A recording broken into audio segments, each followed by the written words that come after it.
Hello. Wait a minute. What do I say?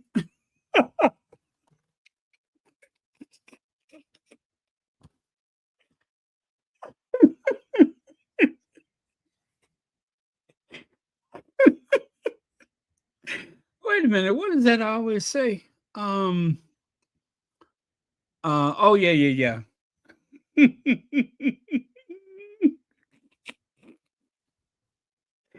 Okay, let me try that again. Ah, hello, hello, hello. Welcome to Royal Sussex Live. Welcome one and all.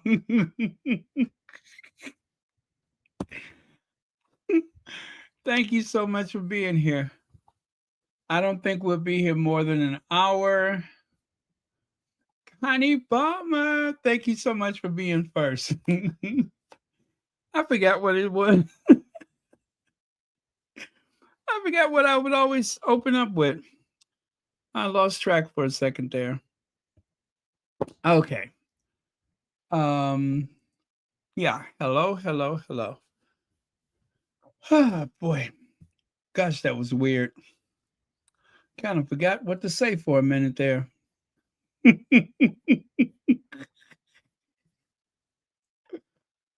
Oh, anyway, let me bring up my slides and we'll get into it.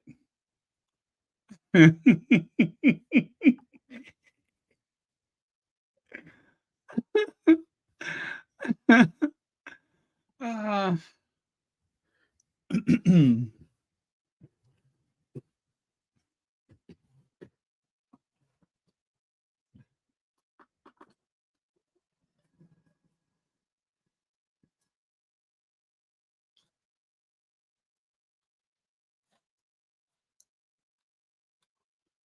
all right. Okay. All righty, let's see here. All right, slides are up. There we go. Somebody made that on the interweb, that little picture of Archie. Isn't that cool? Isn't that cool? Prince Archie.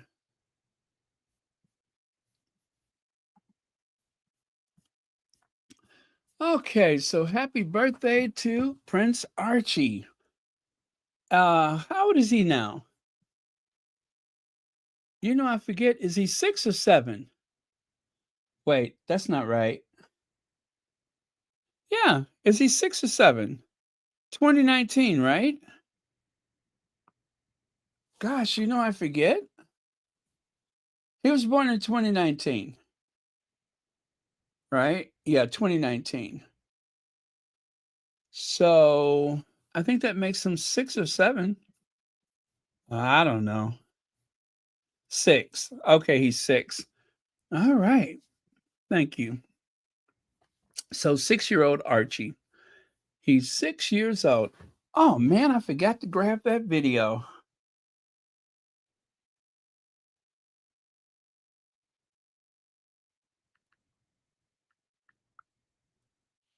Okay.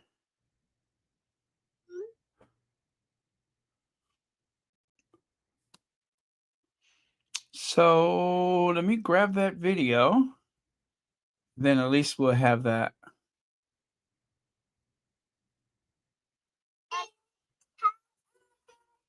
Okay.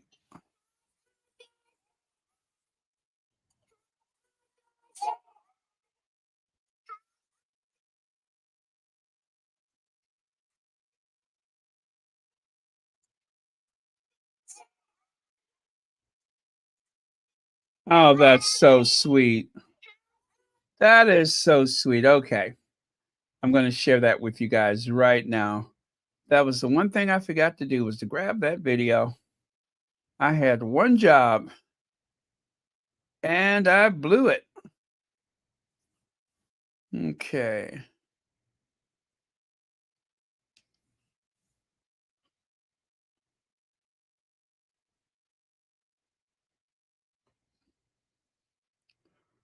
Yep, I had one job. Happy birthday, Archie. Wait till you see these kids. They are absolutely adorable.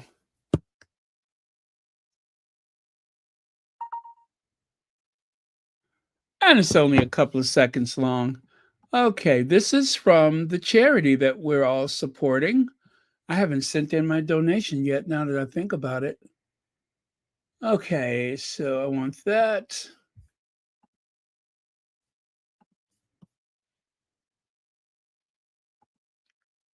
Birthday, Archie.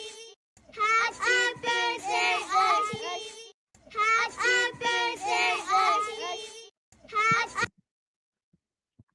Isn't that sweet? Happy birthday, Archie. Happy birthday, Archie. Happy birthday. Oh, that is so sweet. Anyway, the Duchess of Sussex posted this photo today. Our son, our son. Happy 6th birthday to Archie. Thank you for all of the love, prayers, and warm wishes for our sweet boy. He's 6. Where did the time go? And for all of you who came to celebrate with us at his party last weekend, thank you for making his birthday so incredibly special. Once again, for all of you who came to um, his party last weekend, and oh man, now remember, there's all kind of inside information coming out of Montecito. The tabloid media seem to know their every move, don't they? At least according to them, they do. When the truth is, they are what? Clueless. Just like Alicia Silverstone, they are clueless because there are no leaks in Montecito. There are no leaks in Montecito. And that is why they are absolutely clueless. They don't know what's going on.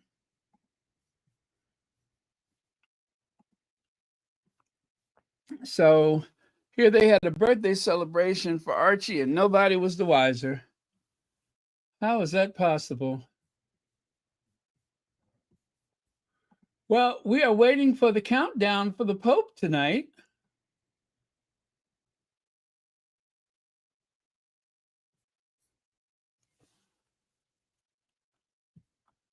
Let's see.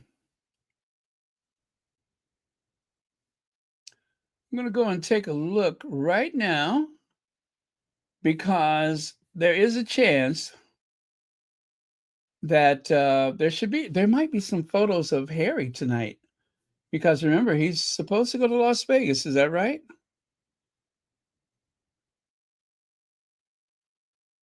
There just might be. Let's take a look and see.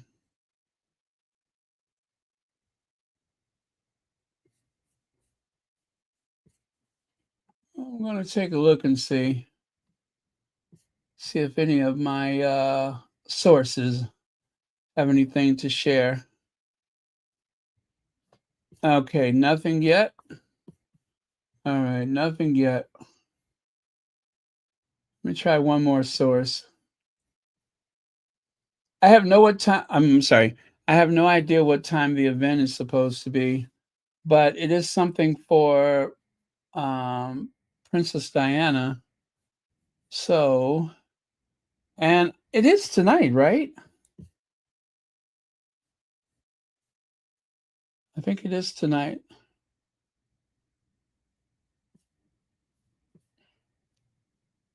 Yeah, so far nothing. Okay. Yeah, I don't see anything.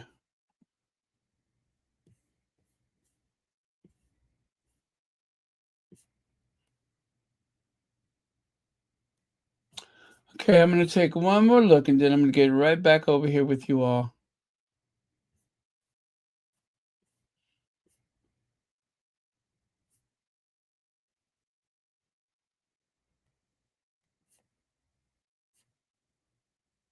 Huh.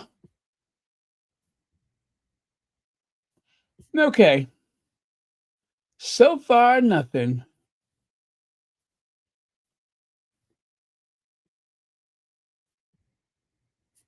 Okay, it's all good. So far, nothing. Let's get on with it then. So, yes, that was a post from the Duchess of Sussex for Archie's birthday, which, of course, is the 6th of May. And then right here, one of the squaddies made a collage comparing Archie and the Lion King. See there, the Lion King sunset. Don't want that to escape our notice. And there on the right side, there's, of course, an image of Meghan. And Archie, Meghan is reading to Archie, which I think is sweet. And this one, I believe, is from Netflix, maybe? I think that is from Netflix. Remember, that is the hat. I think it was a hat that they were gifted during the Oceania tour.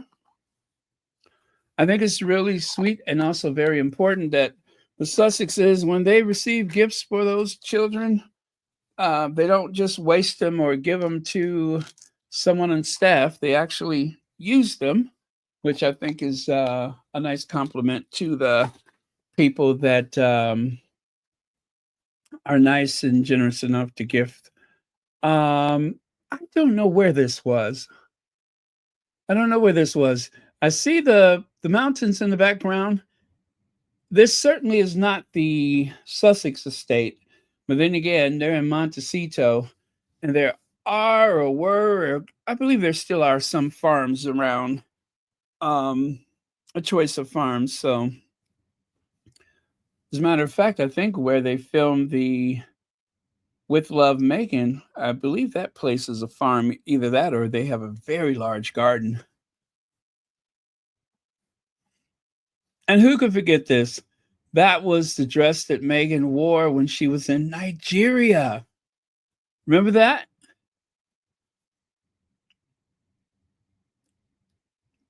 And let me see, I think she was pregnant with Lilibeth. So, yeah, that was the one that she wore in Nigeria. Love that yellow dress. I tell you, that was quite the look. That was quite the look. Let me see if I have that handy.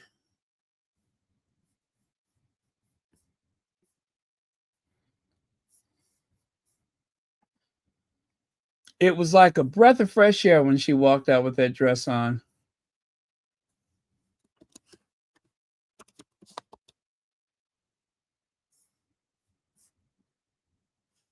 Ah, do I see it? Do I see it?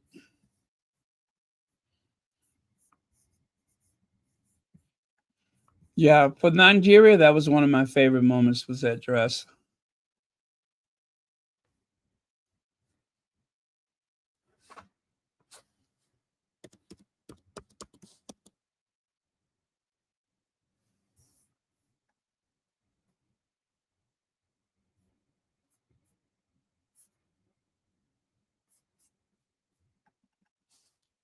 Oh man, let me see if I can find it.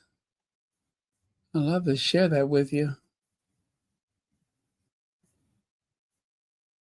Kind of a last minute thing I thought of.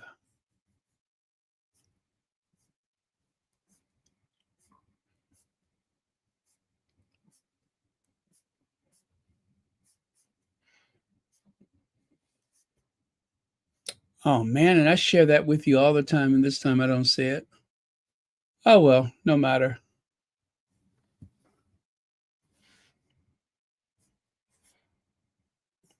Ah, there we go.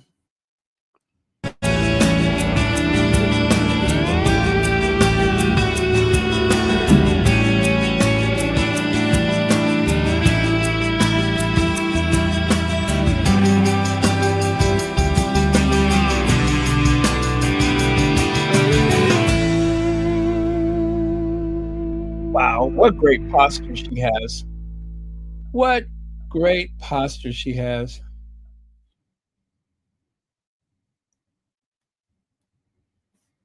One more time.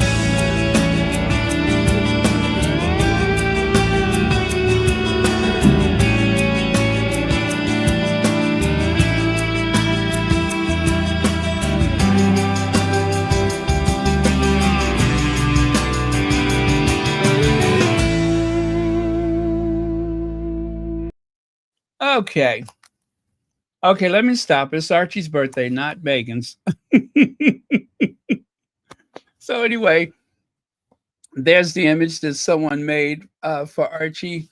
One of several that's actually online today. Let me see here.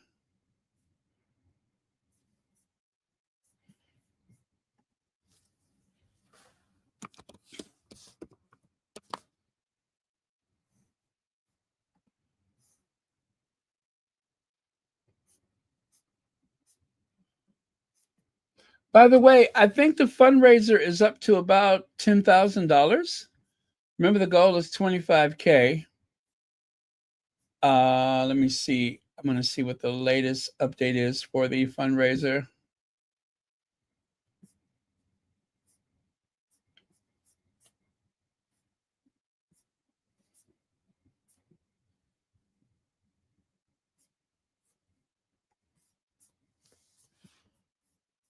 Okay, I got to go to the community events.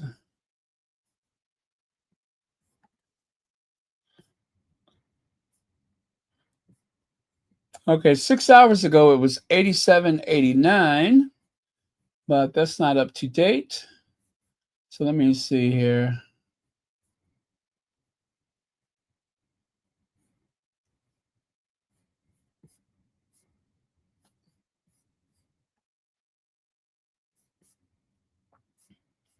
Wow, you guys, 11,285. That's how much has been raised. 11,285. I think it was just about 2,000 this time yesterday. So I'm pretty sure this fundraiser, if it trends like this, is going to well exceed the goal. Isn't that amazing? Isn't that amazing? That's what the Sussex Squad does, though.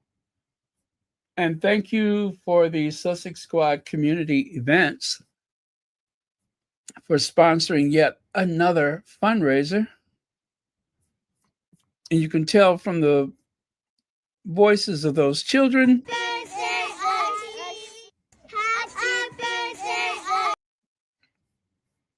they are more than aware of the efforts being made by the Sussex Squad.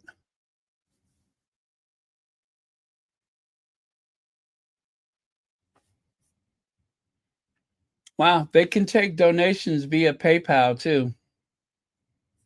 That's good to know. Okay, so let me grab the link for you.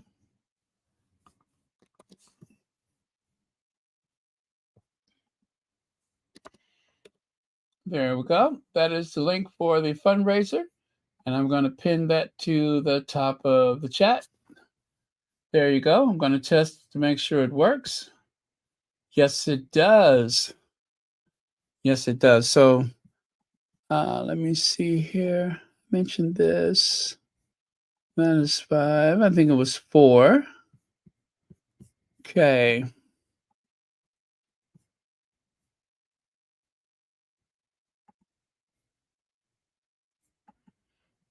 There we go. So remember, you can make donations of any amount. See where it says other. Donations for 100, 250, 500, 1,000, 2,500s. You can even make it a recurring donation of whatever amount you choose. So it's for Assistant League Los Angeles. Let me see here.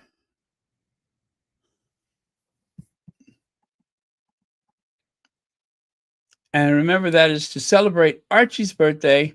And then it's going to eventually take us over to Lilybit's birthday. So it is really for Archie and Lily's birthday.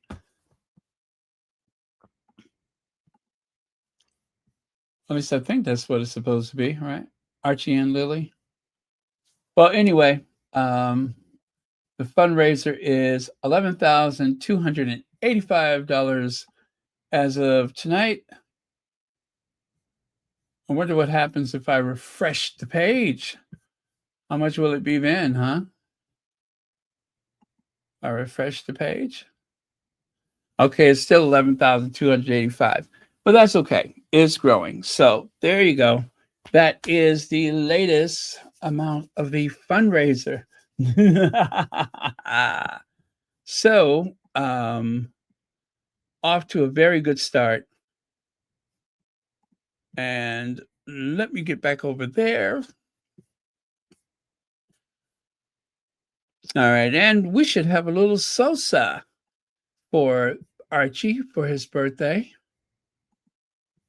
We don't have so many of those lately. Hit it.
Oh,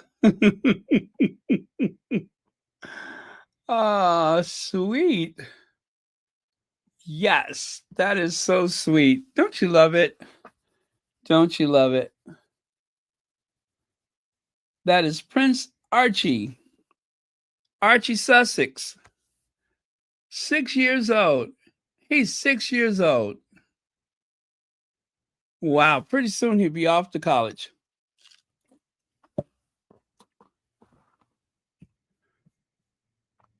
That was fun. We got to do that again.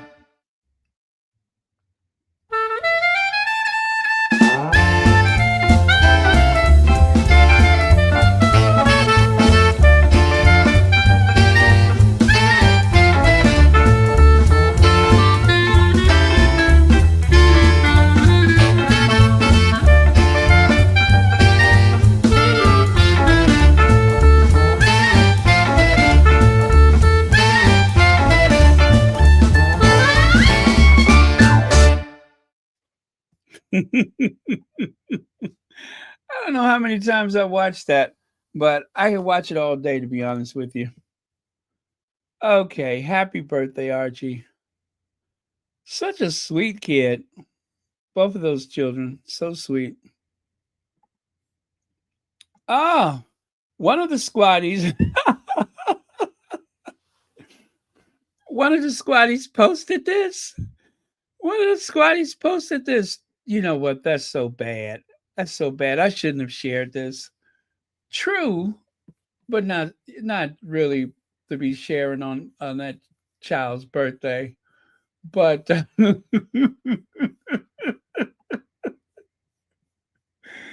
nobody can say the Sussex Squad doesn't have a wry sense of humor. Um, the only thing that's wrong with this photo that I can find is that I think it is a bit disproportionate. So I decided to go back and fix it myself. Would you like to see my version? There you go. I mean, if you're going to do it right. So, no offense to the squatty.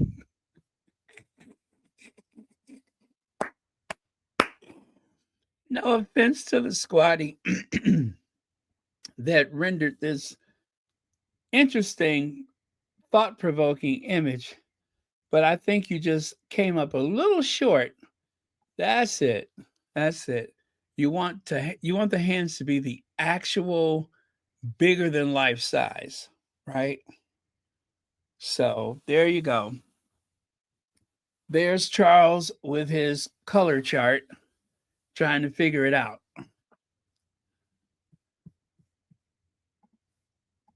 Now, I don't know if you guys listened to the latest, oh gosh, it's the Confessions of a Female Founder. I don't know if y'all listened to the latest one, but it was very, very interesting. So, Hannah, is it Mendoza? I didn't realize that she was from the UK and that she had dreamt of the day she would live in the United States and even decided to make a life for herself in California. And she hasn't looked back. She said she never really felt included in most spaces until she moved to California and shared a house with several other people and kind of lived a little bit of a hippie existence. I think that's fair and accurate. But still, she had the spirit of an entrepreneur. That you couldn't take away from her, was that spirit of the entrepreneur. So, of course, at some point, Meghan was kind of under the weather, I think, and someone had introduced her to the product. And Meghan liked it so much, she started thinking, maybe I should invest in this company. So I don't want to give it all away because it's still very interesting to just get that news on your own. But they discuss how they met and, all of the things that help to solidify their connection via the clever blends. So I thought it was interesting. And also, they credited Miss Oprah Winfrey for her favorite things. That was another reason why they were able to do so well. It's just like after all those years of toiling, everything just kind of started coming together. One thing after the other, it all started coming together. So, and Meghan credits the what do you call it? The clever investing in clever's blends as a way for her to understand some of the things that are required for her own businesses or business. So, yeah, very interesting. And of course, the Duchess seems to pop up in the most unexpected places because of Clever Blend. So,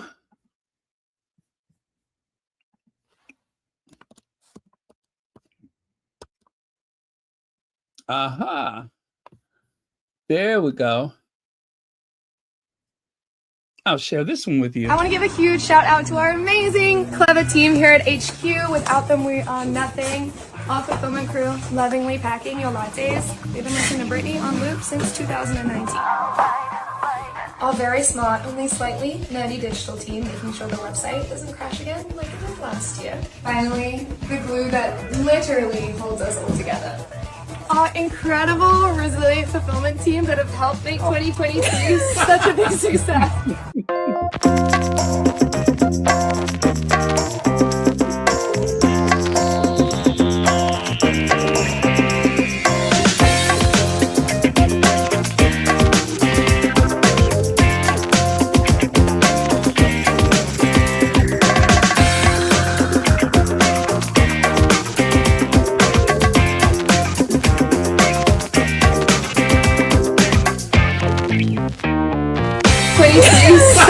success. Do you guys remember that? Do you remember that? The way Meghan just kind of popped up in that video. Well, here's another video that does not involve the cameo appearance, but Meghan actually having a conversation about clever blends. So that was a lot of fun. And again, credit to Oprah Winfrey for featuring clever blends in one of her Christmas lists, Oprah's favorite things, as well as the, oh gosh, what else was it? Oh, Oprah made a video where she was making the golden latte. And it's interesting. I would rather you hear the story directly from Hannah, but it goes something like this. She was already on the computer and she saw a couple of people kind of come into the comments. And this is while Clever Blends wasn't, doing the kind of business that it is today.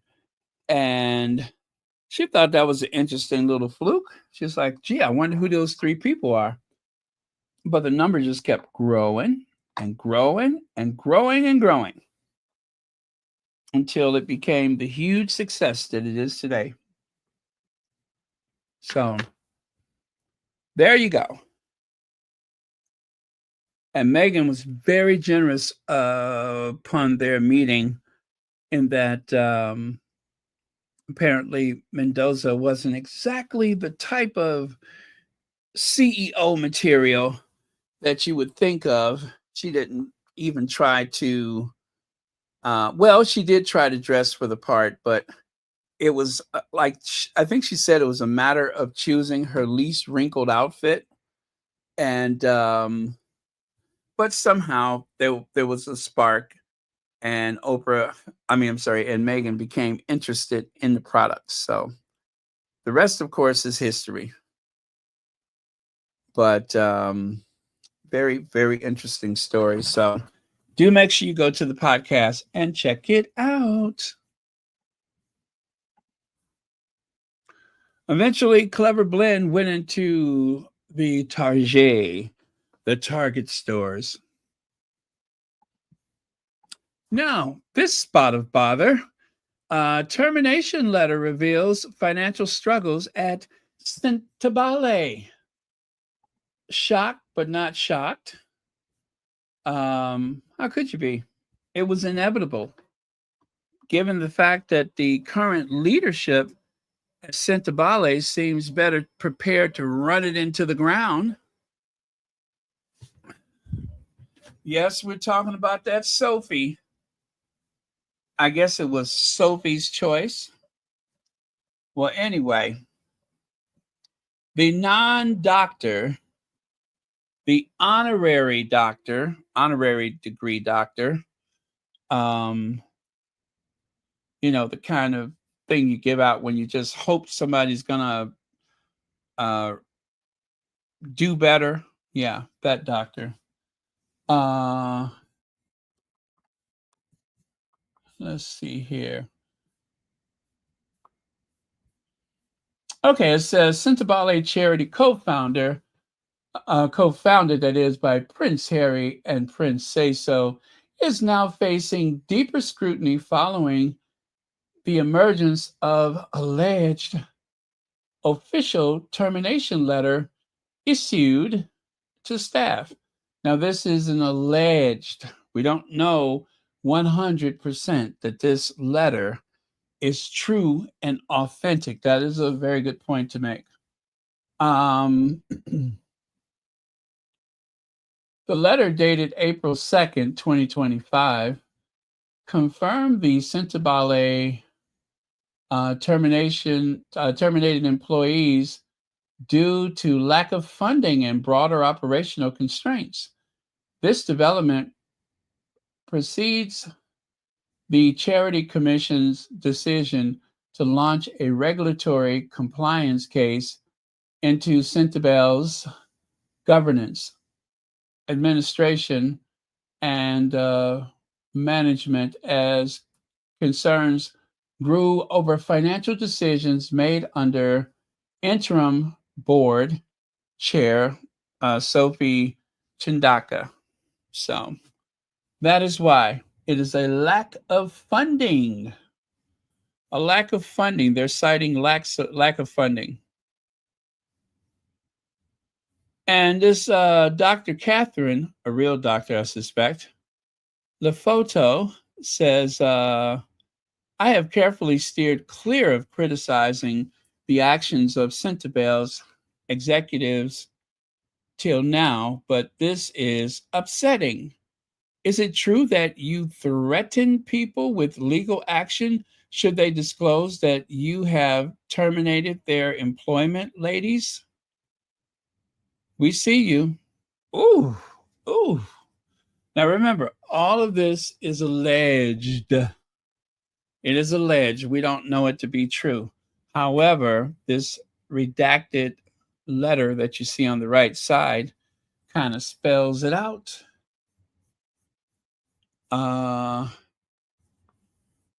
Let's see here.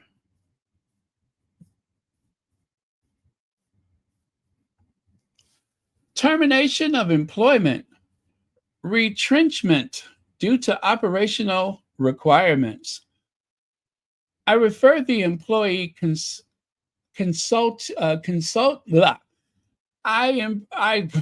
more time. I refer to the employee consultations and engagement process that took place in 241% and 200. Okay, is that right? March? Oh no, you know what? Okay, let me go and take a look. That's not what it says. Oh, I'm so sorry. When I what I did was I lifted the text off that letter, but oh, you know what? Okay, now I see what it says. I refer to the employee consultation and engagement process that took place on the 24th and 28th of March 2025, respectively, and your participation therein as part of this process, and having also taken into account the situation of certain proposals by volunteers. No, that's not volunteers. Hold on. Proposals by yourselves. Okay. Sentebale has considered all possible alternatives to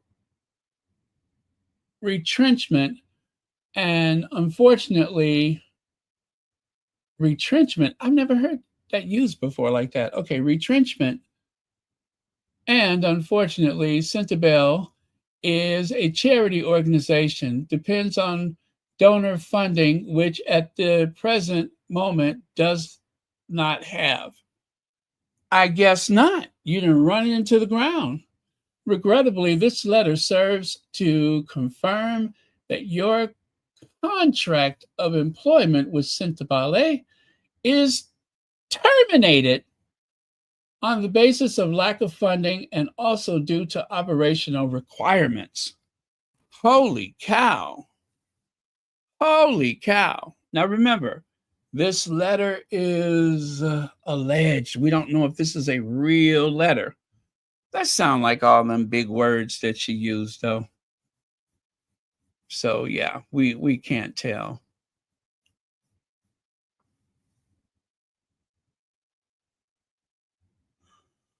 Oh boy. Let me see here. Take a look at a couple of your comments. Who knows? We might be out of here in an hour. Let me keep it moving. So take a look. First meeting is with the British High Commission defense team in Ghana, with the defense advisor and deputy defense advisor for a coffee. Well, there's David Weissman. There's Derek, I want to think it's Koba. I think it's Koba. And let's see, great catching with the executive secretary for the Veterans Administration Ghana. Yeah, so they are still building that community center. I didn't know Dave Weissman was going to spend so much time in Nigeria, but I wonder if he's going to stay there until the construction has been completed. I wonder.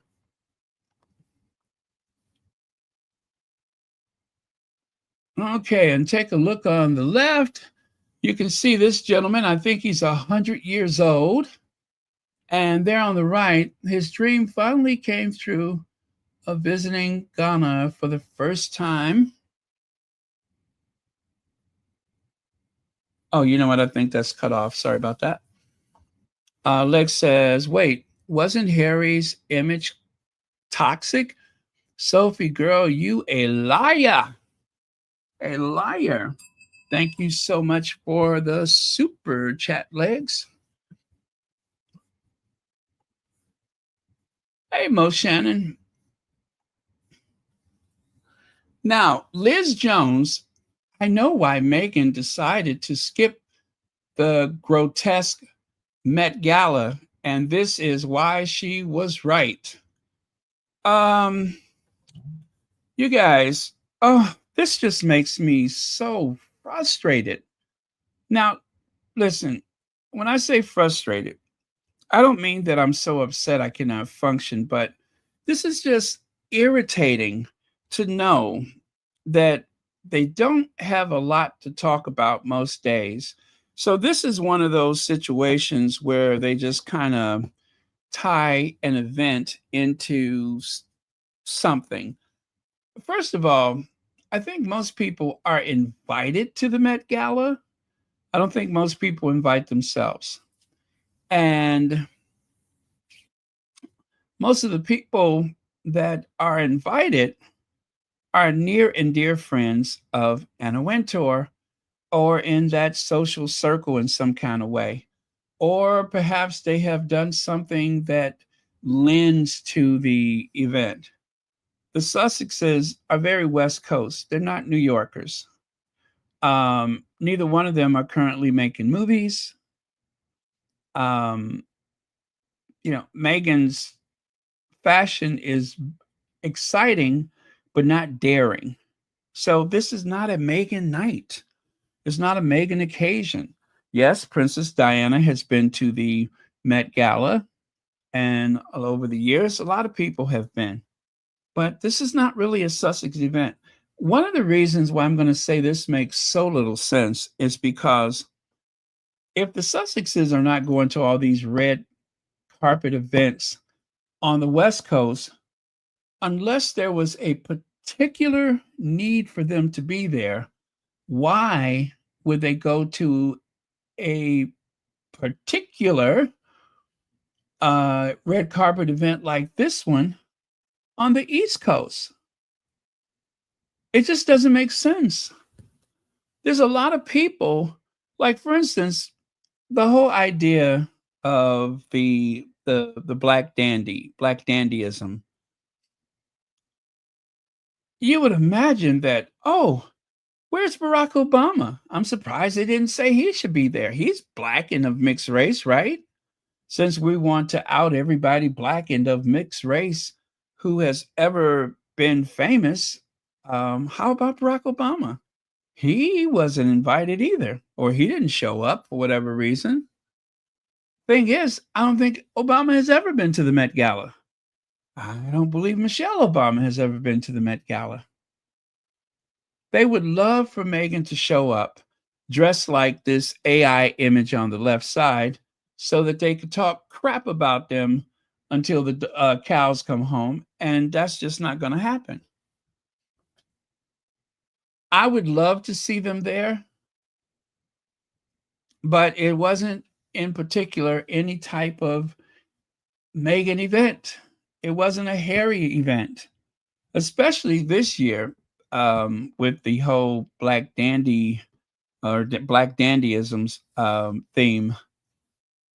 Super fine black dandyism dressing. They would love to have Harry there, hoping that he would do something culturally inappropriate or have some kind of mistake.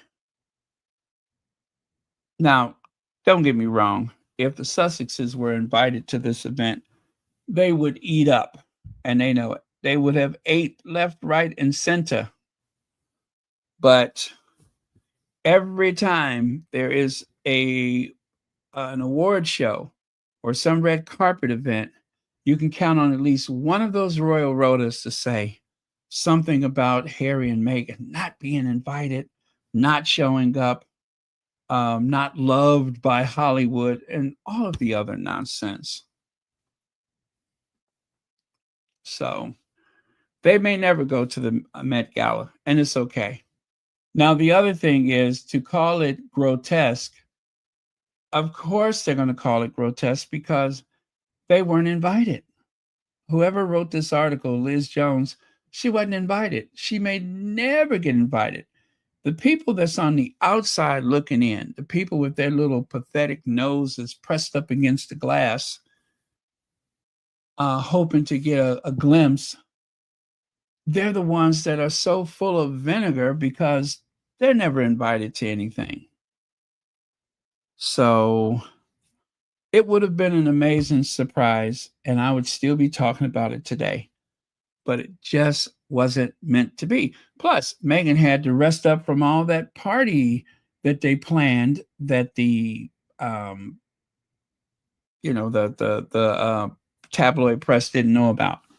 So, yeah. Anyway, don't count it out forever. They may someday go, they may not, but whichever is okay. It is okay. It's not all that important.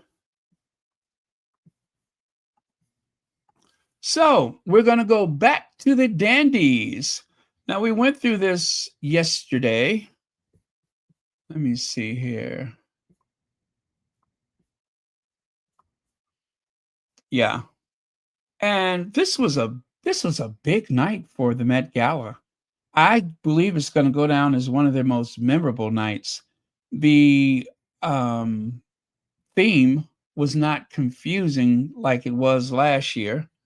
A lot of people didn't know what to make of it. But yeah, sometimes the title, the theme is longer than the event itself, and that just lends to confusion. But so many people nailed it. So many people invoked the historic spirit of the dandy, black or otherwise. And I grabbed a few of the photos that or images, some of which I shared yesterday. And of course, those what do they call those pants? Those knee breeches or whatever, very much from the Georgian era. And there is actually a guy on YouTube that still dresses like that. That still dresses in that Regency style with the cravats and everything. I believe he lives in Scotland, but and I think they even made a documentary, or he was involved in a documentary where he still dresses like George III is on the throne. Pantaloons. That was on the tip of my tongue, but I lost my nerves because I was thinking hosiery. But they call the pants, trousers, pantaloons. Thank you, Heather Stroud. I think I just had a revelation. Now, there was a type of dandy that you didn't know exist. I'm not talking about those gentlemen on the left side. I'm talking about Gladys Bentley. Gladys Bentley was part of the Harlem Renaissance. And I think she died in the 1950s. Anyway, there were several clubs in Harlem over the years that catered to the LGBTQ community, especially for lesbians. And there were lesbian dandies. Yes, you heard me. There were lesbian dandies in some places like Harlem or Any place else where you would find a rather open-minded, avant-garde type of people, um, that is some of the places that they would haunt. Are those speakeasies and nightclubs and such. And so you can see the more feminine version of herself there on the right. And on the left or the middle photo, you can see a more masculine version of herself.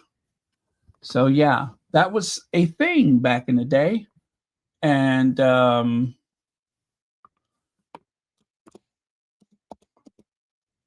she called herself Gladys Bentley. She was an American singer. Oh, she was born in 1907 and died in 1960. But also another term they used was a drag king. Instead of a drag queen, a drag king. Her career skyrocketed when she appeared at the Harry Hansberry Clam House, a well-known gay speakeasy in New York City in the 1920s. As a Black lesbian cross-dressing performer, she headlined in the early 1930s at Harlem Ubangi Club, where she was backed up by a chorus line of drag queens. She dressed in men's clothing, including a signature tailcoat and top hat, played piano, and sang her own raunchy lyrics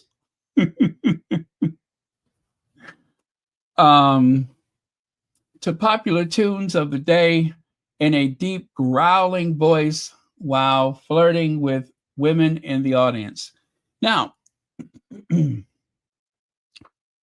know who else used to hang around places like that and went on to have a huge movie career?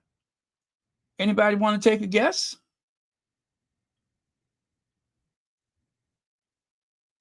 Naomi Maria Bridges. Bridges, that's another good way to put it. Bridges, speaking of pants and pantaloons.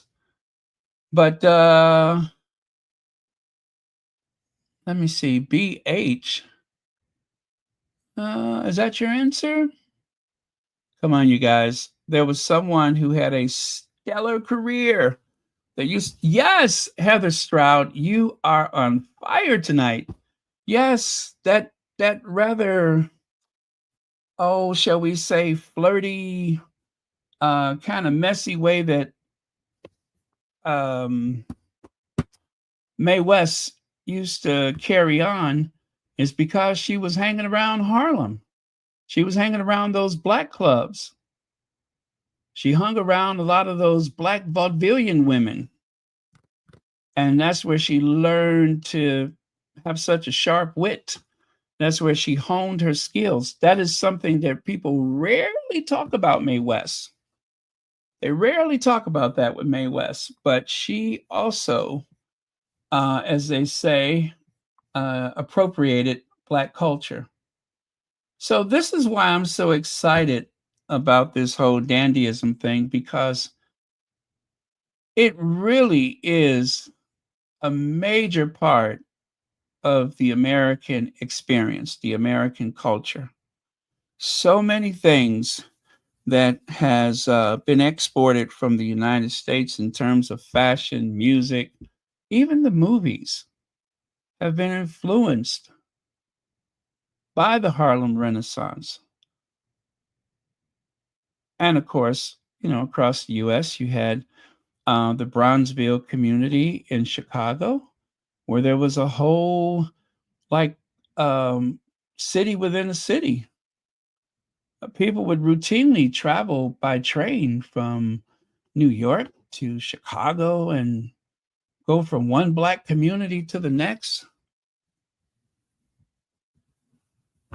So, yeah, that's a bit of a dandyism that you may not have heard before, but yes, there was the lesbians that worked those clubs, had a following, had long-term relationships.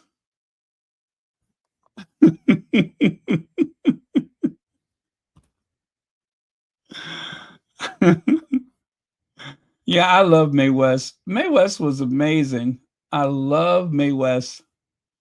Now, the 2025 Met Gala Superfine Black Superfine Tailoring Black Style. That's it. Superfine Tailoring Black Style. Those are the famous steps of the Met Gala. Love the carpet they did this year. I like the little dandies that they have all over the place. And that, of course, those are the people that put it together. My birthday twin, Anna Wintour, Pharrell, Lewis Hamilton, and why do I always forget his first name? Domingo, and ASAP Rocky, and King James. Yes, King James, LeBron James. They're the ones that put it together. I am so proud of them because they have done an amazing job. They have done an amazing job. This is one for the record books. And I just want to say, too, I'm going to acknowledge the fact that it was not without risk. It was not without risk. And from what I'm to understand, some of the people, some of the companies that usually would buy a table, some of those fashion houses, decided they didn't want any part of it because they thought it was going to, be one of those things. Yeah, one of those things. But it was flawless. Speaking of flawless, I went to bed thinking about this white suit. I woke up thinking about this white suit. I had a long conversation this afternoon about this white suit. When I tell you that she really ate it up with that suit. Zendaya. Is there anything she can't wear? And I'm glad she has the courage to just do it. She's very exciting. Very exciting. And look at there. I don't know who that is, but apparently there's somebody else who's thinking along those lines yesterday. Yeah, I wish I can find some more images of the two of them together, but that is very nice. That is very nice. They complement each other extremely well. So cool. Oh, perfectly, perfectly.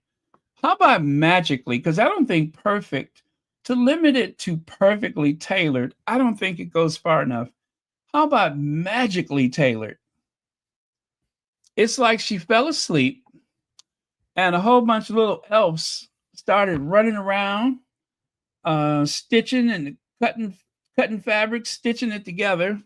And then when she woke up, she looked like that. Oh, okay. Now, this is, I think her name is Nana Smith. No, Nara Smith. Nara Smith. She's from South Africa. Well, her mother's from South Africa. I think that's where she was born. And she grew up in Germany because her father is German. And look, don't even get me started by showing you who her husband is. She's already had 3 kids. I know. She's already had 3 kids.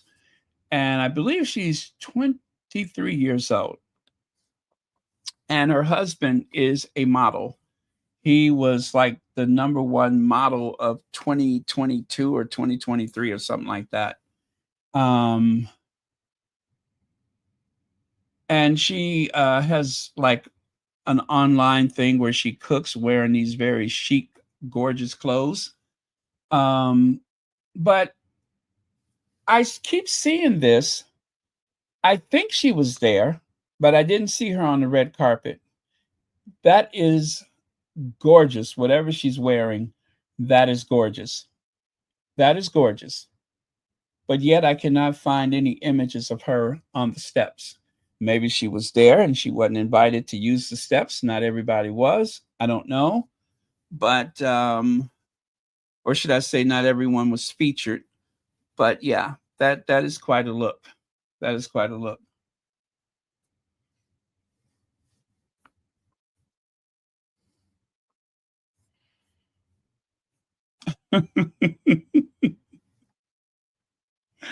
Hey, Antoinette Kennedy. And then this one, I shared some of everything with you all last night. How did I miss this one?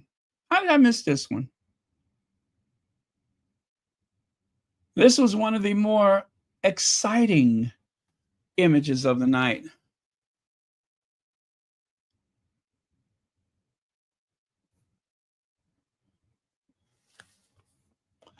Oh yeah. Actually, he's a Mormon from one of those states in the West. So yeah, not really Midwest, but the West. And he was actually featured on Ellen years ago. I think he was like when he just turned 16. He was discovered when he was 10 years old. His whole family models. His three sisters and himself all had contracts. And it was funny because there's this picture of him. He said he couldn't understand why the agent said, I want to see you when you turn 14 or something like that, he said. And he said, I couldn't understand it because I was 10 years old with buck teeth. That's what her husband said. His name is Lucky something Smith. And I'll see if I can grab a photo of him. But yeah, so they're both models. Lucky Blue Smith. Yeah, he's got a weird name. Lucky Blue Smith.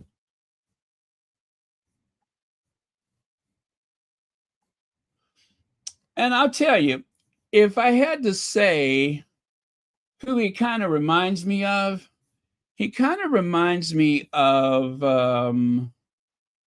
what's the actor? Ooh, God, I can't remember his name. Uh, Jude Law. He kind of reminds me of Jude Law. Yeah, that's what he reminds me of is Jude Law. He has that kind of brooding Jude Law look. Um, but anyway, let me see here.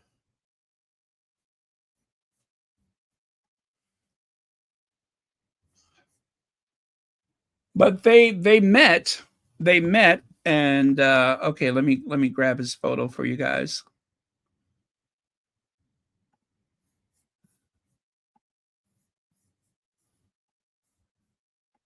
And they just purchased a home in Connecticut. He's 27, and I think she's 23, maybe.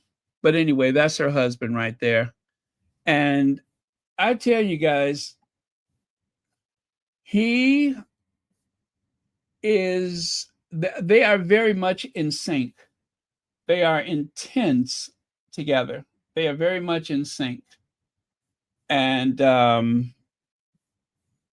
they kind of remind me of the Sussexes, where she's mixed race and he's just you know that archetype of the all-American uh Californian like type, what people used to say California was, even though I think he was from Utah. But let me see here. Okay, I'll show you another photo. He's done some work with Ralph Lauren and some other labels. But yeah, they are a power couple. They are a power couple. Exactly. He looks like a young Jude Law. But they have had their bouts of controversy because, after all, they're online and that's what happens. Now, when he was 17 or 18, Okay, I'm just going to say he was 18. This officially he was 18. I don't know when he met his other baby's mama. Okay, are you ready for this? He was dating, I think when he was 18, he was dating someone who was the age he is now.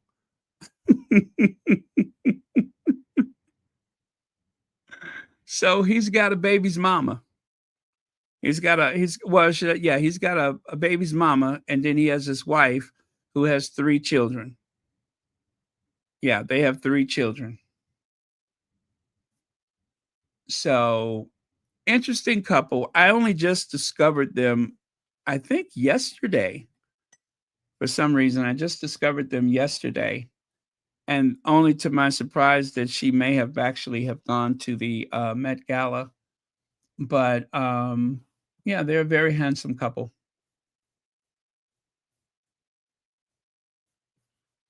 Okay. Now let me get back over here. And by the way, you guys, we are going to finish up with the Met Gala. So if you have had your fill of it, you can go ahead and say goodnight now. But yeah, I just wanted to cover a few things I didn't share yesterday. You know what? I have totally forgot what her name is. What is her name? I forgot what her name is. But anyway, oh, that is a look. That is a look. It really invokes the dandy. It does. It is everything. That look is everything. And then, of course, that was my other favorite look there on my left.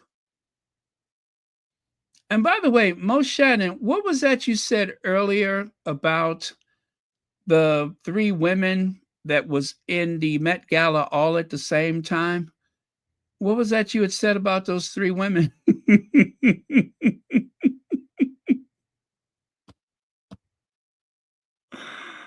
Oh, thank you so much. I didn't know that. They raised 31 million this year for the Met. Wow.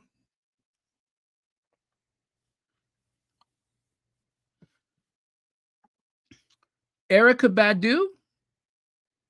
I don't think so. Jodie Turner Smith. Is that okay? So that's oh, thank you. Thank you. Jodie Turner Smith. That's Jodie Turner Smith. Okay. So who's that on the left end?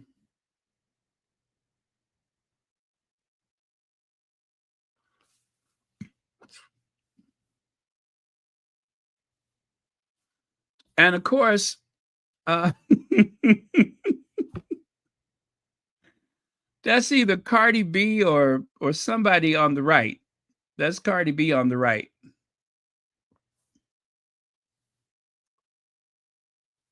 Cardi B and the grain. Oh my God, I love that. Okay, Mo Shannon said Meg the Stallion, Cardi B, Nicki Minaj, all at the Met Gala, and they made it out alive.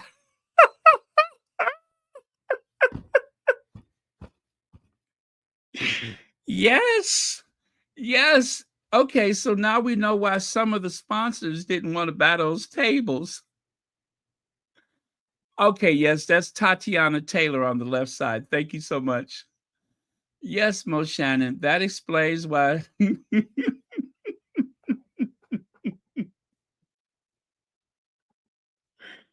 That explains why some of the sponsors didn't want to buy them tables. That explains it. Because they heard that Meg the Stallion, Cardi B, and Nicki Minaj. Woo! When they heard that Meg the Stallion, Cardi B, and Nicki Minaj was all going to be there at the same time, that was enough to say, yeah, okay, we won't get a table this year. How about we just don't get a table this year? How about that? Okay.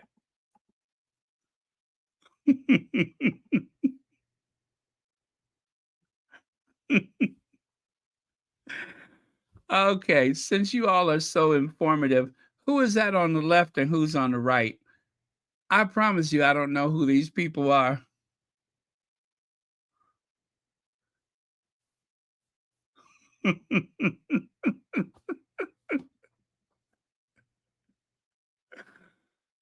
All I know, okay, Hazel Jones. All I know is I saw somebody with a big knot on their head one year where they got hit with something. I guess it was a shoe, but I remember somebody was walking out talking all that stuff and had that big knot on their forehead. So,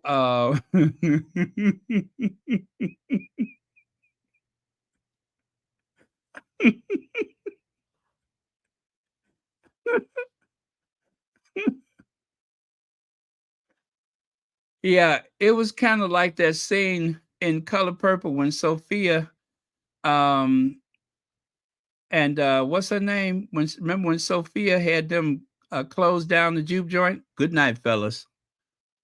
Yeah, I think it was some kind of scene reminiscent of that juke joint in Color Purple. Good night, fellas. Squeak, that's right. That's right. When Sophia and Squeak got into it. That's right. And they had to close down the juke joint. Good night, fellas.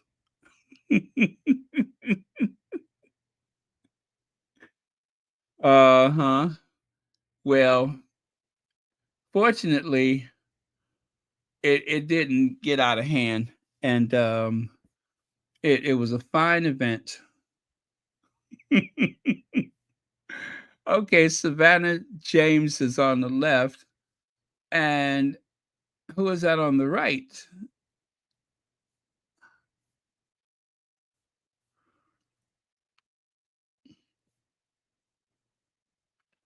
Anyway, it was a great night. I shouldn't make fun.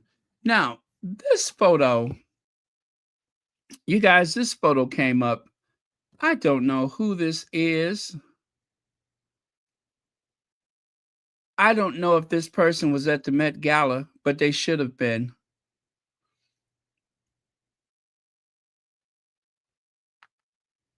Yeah, I don't know who this person was, and I if this person wasn't at the Met Gala, they should have been. That is drama, drama, drama. That huh?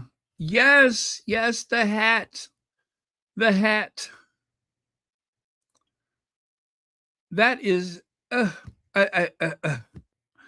don't have the words. I don't have the words.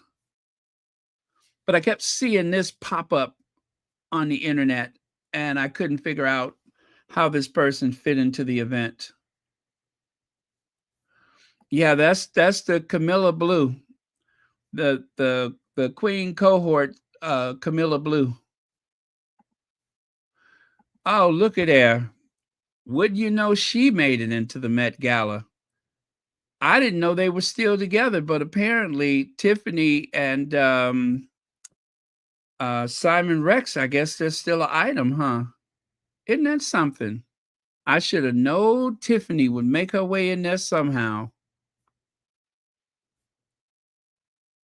What amazes me though is that they never obscure entry, block her entry. You would think they'd just say, "Hey, you can't bring that champagne in here." But she seems to elude all authorities with that champagne. So it looks like a Tiffany kind of night. Her and Simon Rex.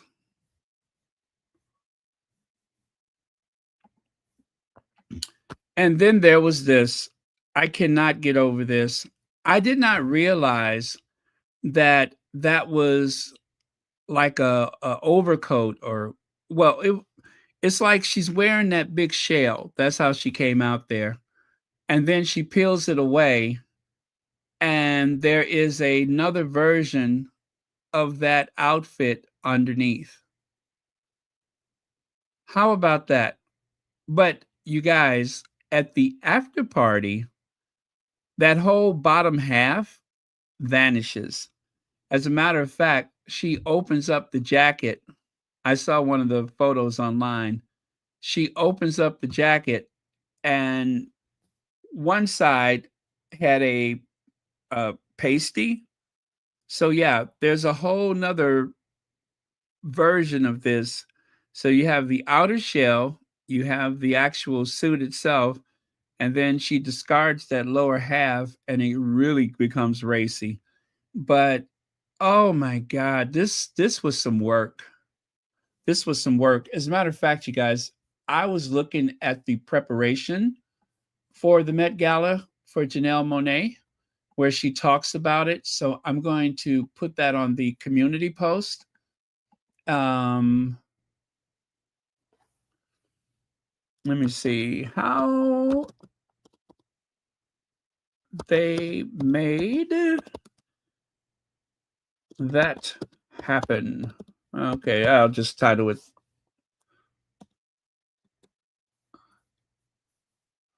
Yeah, so if you want to see Janelle Monae speak about this outfit, you can go to the community post, and I put the link there.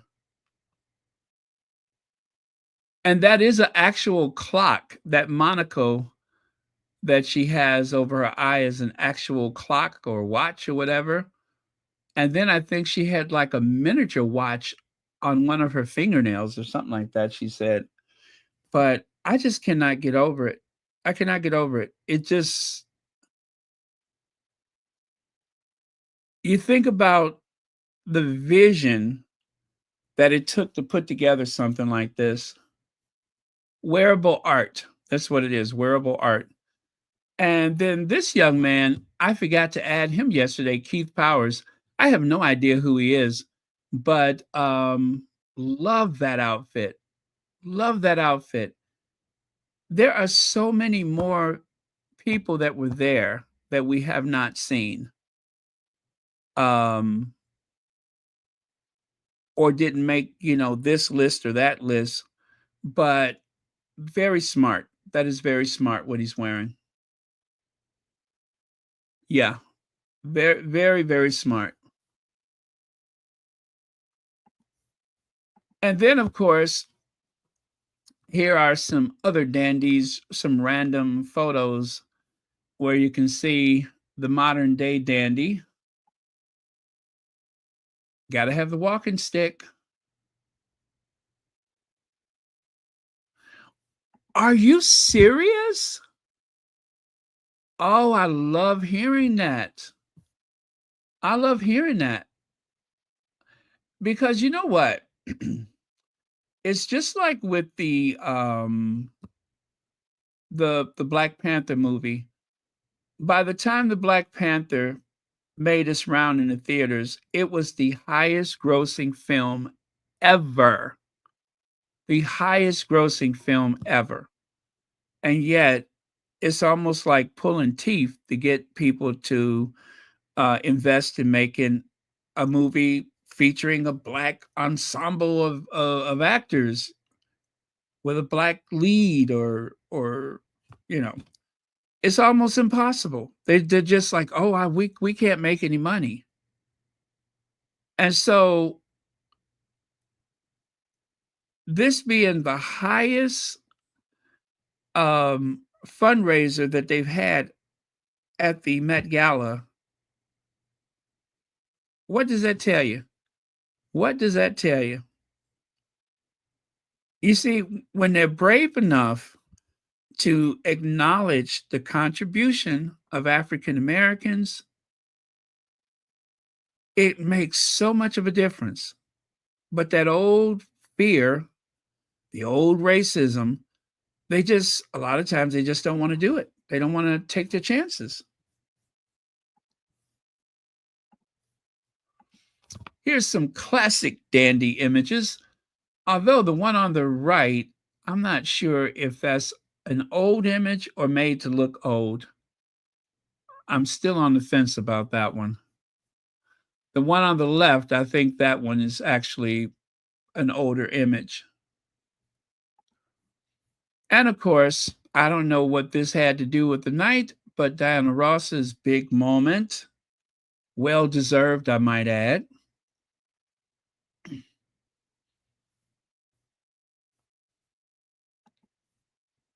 Oh, and then I thought about this. I thought about Marlene Dietrich. In 2013, a ban on French women wearing trousers was finally overturned after 200 years. If you guys recall, Marlene Dietrich snubbed her nose at that ban when Marlene Dietrich was warned by the chief of police that she would be arrested if she wore pants on her visit to Paris in 1933, and she got off the train dressed like this. She got off the train dressed like this. In your face with it. Very much in your face with it.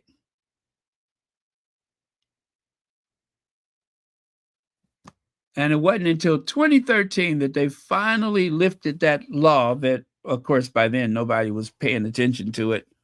But there was actually a law where women could not wear trousers. How about that? Fast forward to 2025, and in the spirit of that, Madonna shows up. I didn't see her last night either, but she was there. Madonna shows up with a stogie, got her cigar, got on her, I guess you wouldn't call it a zoot suit, but maybe. But yeah, she's all dandied out. So there you go. What a great night. What a great night. So just for fun, I'm going to go back to yesterday and go through these looks one more time. But before I do that, I'm going to check and see if there's any images of Harry out there. Seeing that he was supposed to be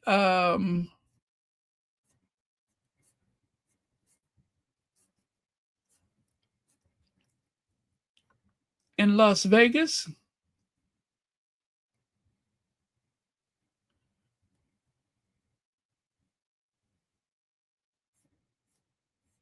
Oh, wow, you guys. Matthew Knowles, parting words at Miss Tina Knowles' book tour, Houston stop. Okay, they're supporting each other. That's a good thing.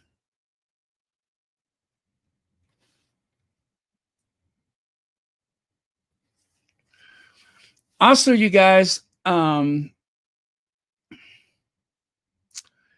I have to mention that there is quite a thing going on between India and Pakistan tonight. There's quite a bit of bombing going on over there. I don't know exactly what sparked it, but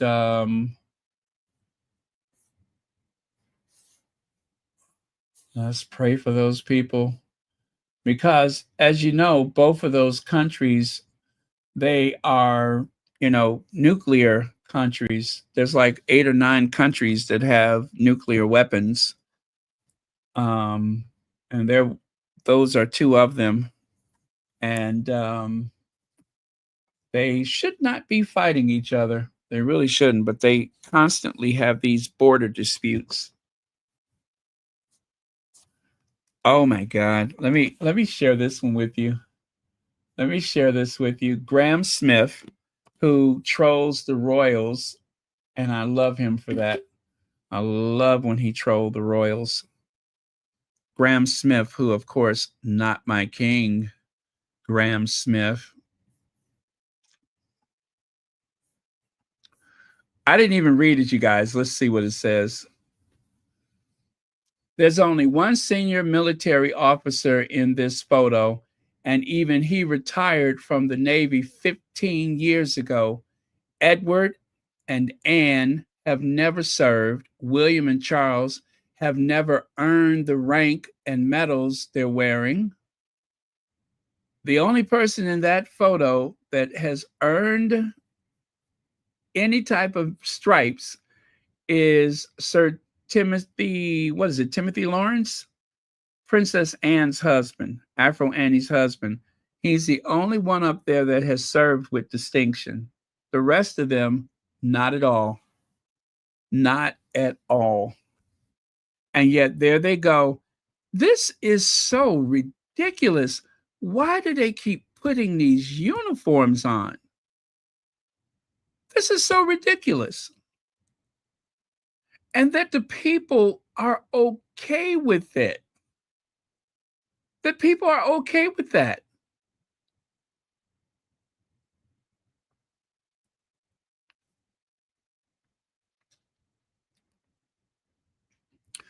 Even an American president doesn't show up in military uniform. Even if they have served, they don't show up in military. They are a civilian leader, a civilian commander in chief, and they don't pretend to be otherwise.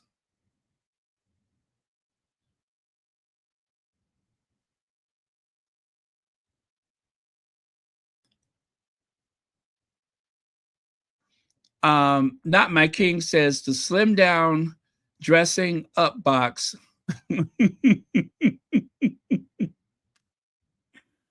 It's disgusting. It really is. It is disgusting. And it bothers me that people are unbothered by that image.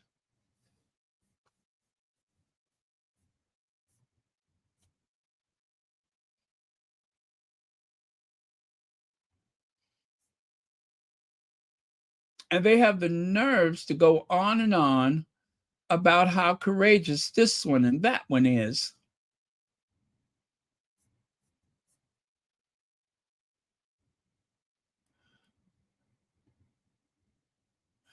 Oh my goodness, Blue Ivy is dancing her behind off. Come on, Blue Ivy.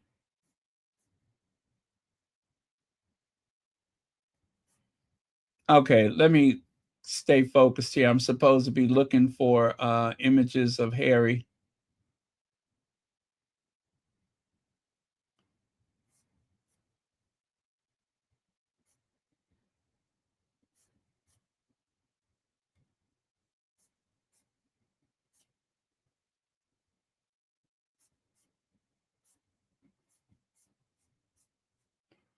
See if there's anything from him in Las Vegas tonight. All right, focus, focus, focus. I'm all over the place. Just so you, oh, I see one. I see one. Yes. Got it. Got it. I got it. Are there any more? Yes. Oh, yeah, yeah, yeah. Harry looks good. Harry looks good. Stand by for the Duke of Sussex. I repeat, stand by for the Duke of Sussex.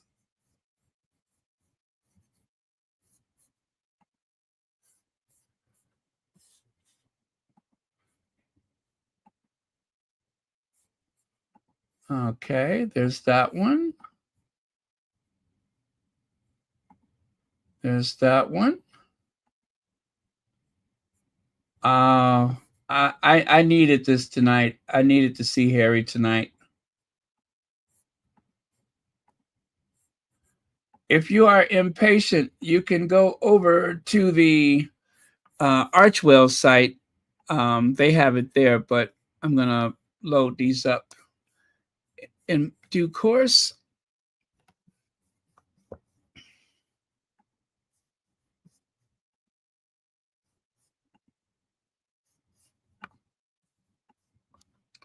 But again, if you're on the Archwell site, you can go over there and find it. Or you can hang out here until I load these up.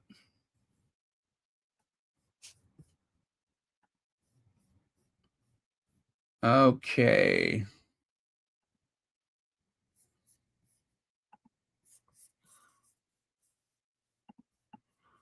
So take, all right, got that.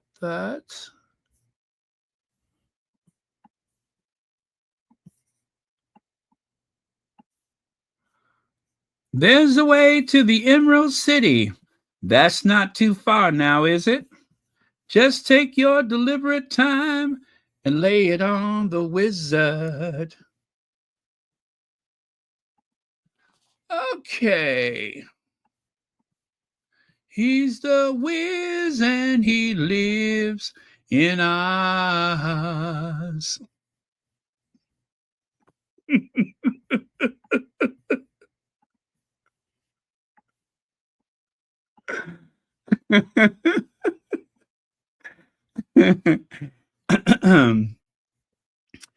Catch this number, honey.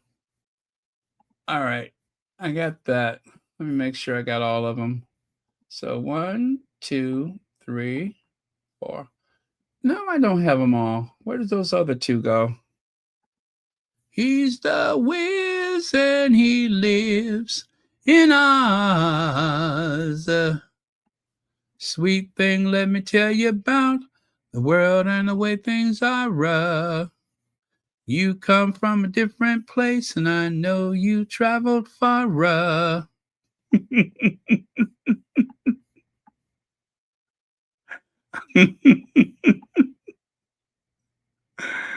Hold on, you guys. I'm just stalling for time. You know I like to load my photos properly, so just bear with me. Okay, and then I got to make sure I got them all. So there's 1, 2, 3, 4, 5. Wait, no, 4. Yeah, it's only 4.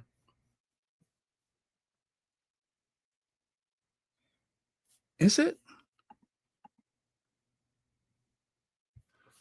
Okay. Are you ready? Let me see here. No, I got to give the photos some kind of a background, don't you think? Just to say I did. Hold on a second. I don't like the plain white background. That looks kind of boring. Okay. So,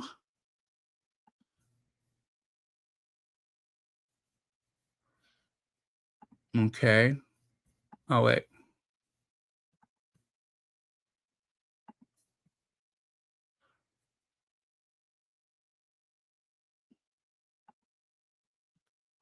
All right, that's better. And then just one more thing, and then I'm ready to share them with you.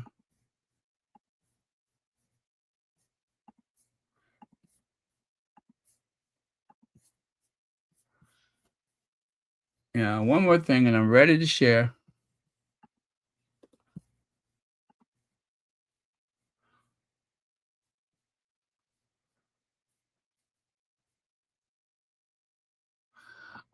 Lisette, thank you so much for joining us. Baron, I am in retirement now and enjoying the La Dolce Vita, The Sweet Life. Wasn't that a movie? A shout out to the best squad in the world. Well, thank you so much, Lizette, and thank you so much for staying. Well, actually, this is morning for you. Thank you so much for starting your day with us. La Dolce Vita. Congratulations. Wow, that must feel amazing. A long storied career, and now you have more time to travel and listen to Royal Sussex, and all the other stuff. That's amazing. Thank you so much for sharing that with us. Okay. Elaine Parker, did I say thank you for the super sticker? If not, I really did mean to. I remember seeing it now. The chocolate medals on parade. Okay, let me see if I can bring the slides up now.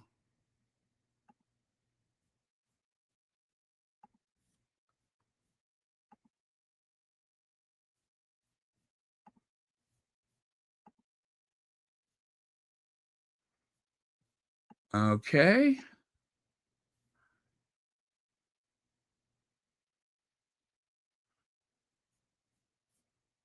Wait, did it come up or no?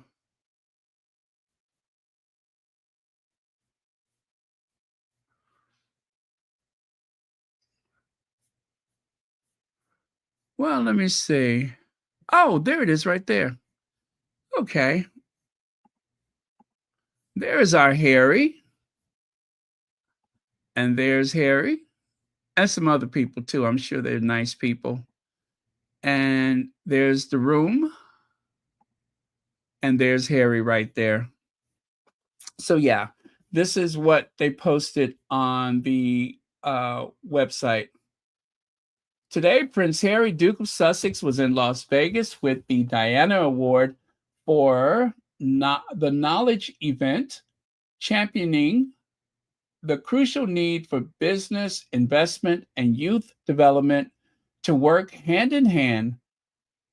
The it's the Exit Circle main stage discussion brought together the Diana Award CEO, Dr. Tessa Ojo, CBE.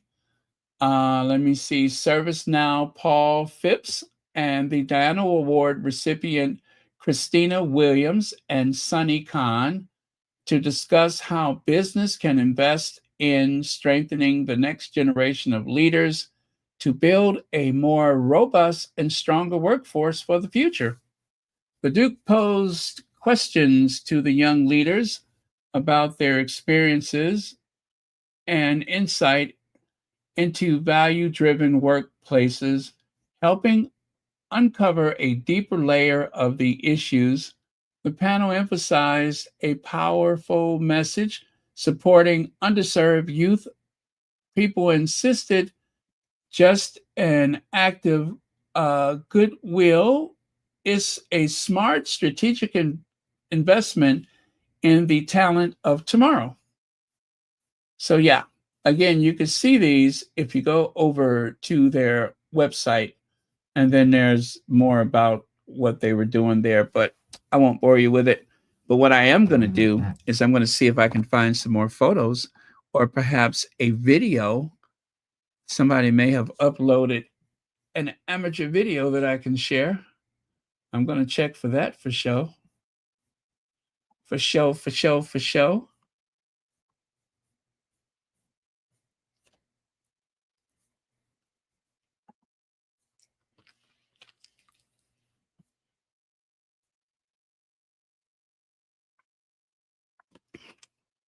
And so far, I don't see anything else.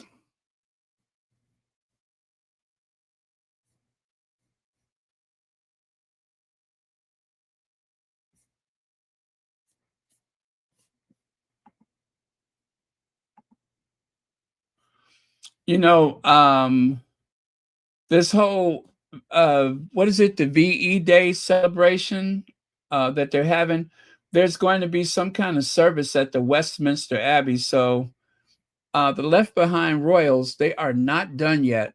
I think there's supposed to be like a whole week of events.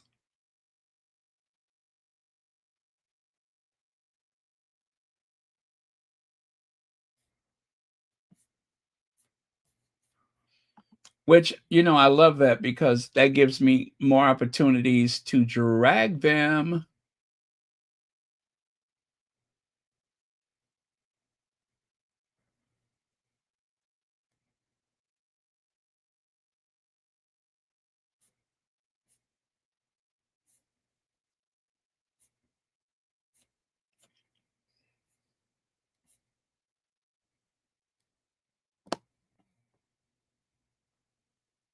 Oh no.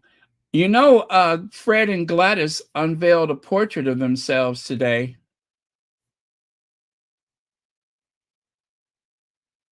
Charles and Godzilla.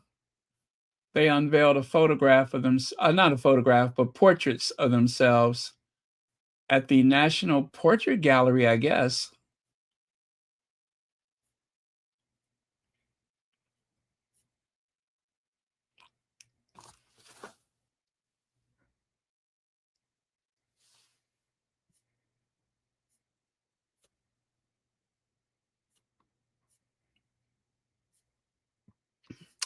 Yeah, folks, I don't see anything. Oh my goodness.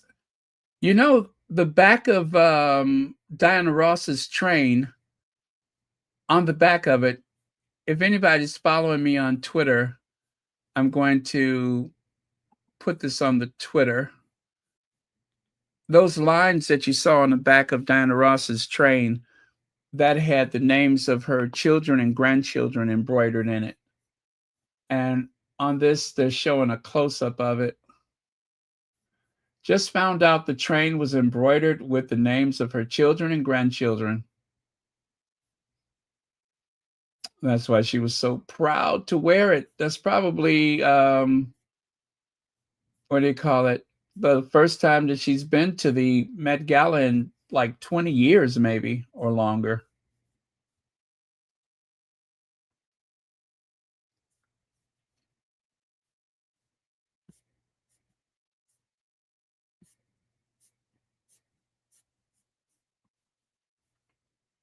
Okay, yeah. Well, so far, I'm not seeing any more images of Harry, but I'm going to take another look before I call it a night. And in the meantime, let's go back to the Met Gala.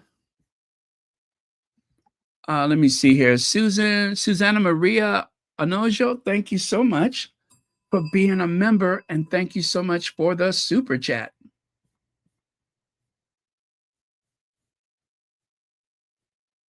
Wow. Okay, where did I leave off? So that was today. That's from yesterday, from last night. So there is a close-up of the details of Tatiana's Taylor. And then this girl here on the right, I don't know who she is, but I did share a close-up of the dress that she's wearing. And it is it is pretty nice. It is pretty nice. I'm going to show you again. I think I still have it, but you can see some of the close-up detail.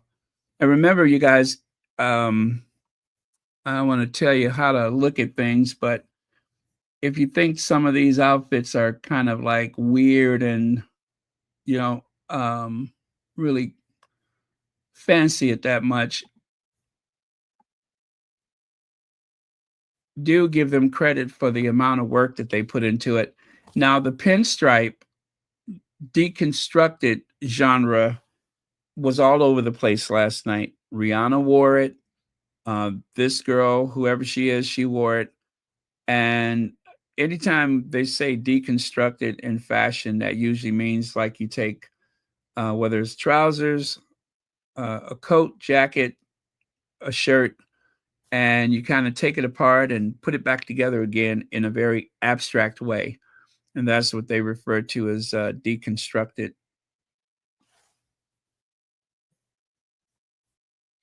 So, yeah, that was pretty cool. That was pretty cool. And there's the train that I just mentioned. Well, the names of her kids and the grandkids, 8 grandkids, are all embroidered in that train.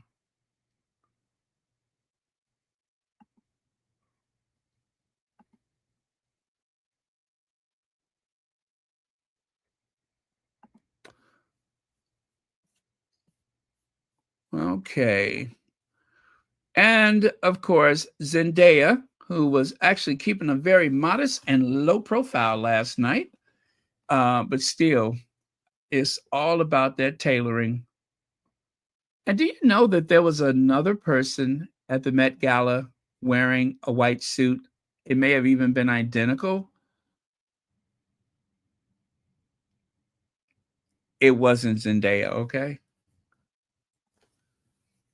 What do you get when you plop a hard-boiled egg, a sausage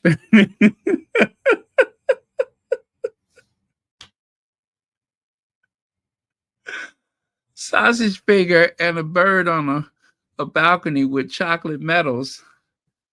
I'm gonna guess this. I see the hard-boiled egg on the left. I see a silky chicken. I'm sorry, on the right. Hard-boiled egg on the right. Silky chicken going from right to left. And then, of course, sausage fingers, afro, and let me see, the only real man on the balcony, Tim Lawrence. And of course, absent the bespoke maxi coat, that is Rambolina. Yeah, that is Rambolina. Edwina Rambolina Windsor.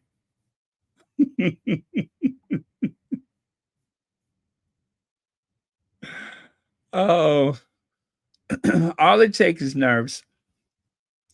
And of course, Lewis Hamilton. You know, I wish he would have wore a top hat, or I don't know. I get where he was going with that. He has some kind of like tail in the back or something like that, but go big or go home. That's all I can say. Either go big or go home. And I say the same thing for Pharrell. Go big or go home. Well, I could see that Tyler Perry just played it safe. And don't forget the vice president. And Doug Emhoff was there.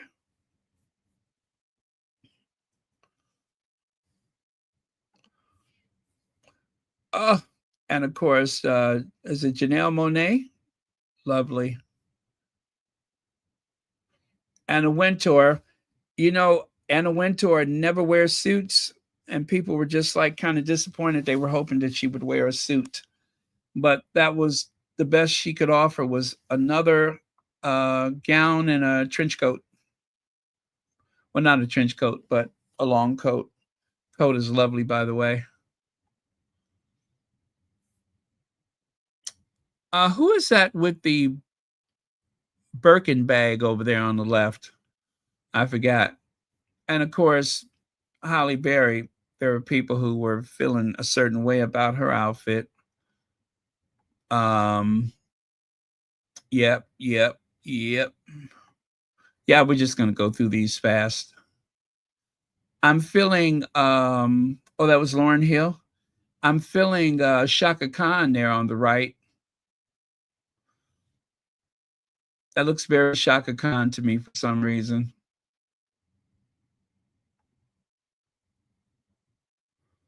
The heavy diva. Now that's Doja Cat, right?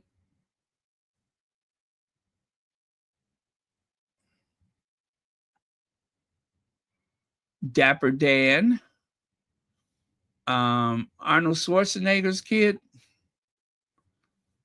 And the basketball girl. What's her name? I forget what her name is. I'm so bad with names, you guys. I'm so sorry. Angel Sheridan? Angel Reese. Oh, I got that on my own. Angel Reese. And whoever this guy is, well, he's dressed for it. Could have put a shirt on though. I'd rather he wore a shirt. And over here on the left, I still don't get it. I don't get it.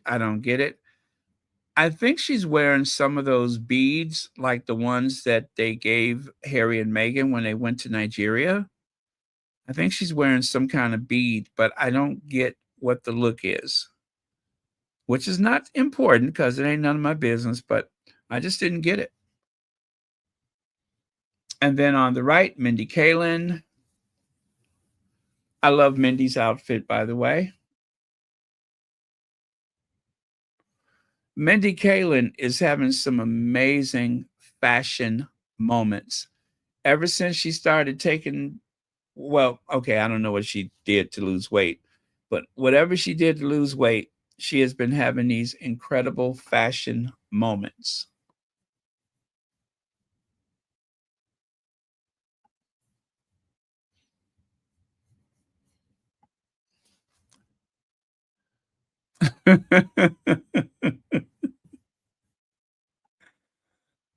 uh Legs, are you referring to that bizarre incident today where it seemed like the queen consort couldn't figure out how to drink bottled water? Is that what you're referring to, this one? All of a sudden, she was like, and she started getting really thirsty, right? And somebody gave her a bottle of water, and it was just so undignified the way she glucked it down. So undignified.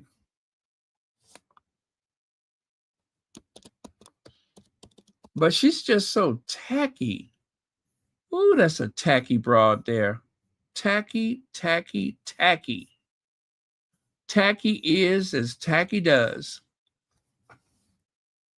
Now, see, if you would have put it in like a little whiskey glass, let's see how easy that is for her.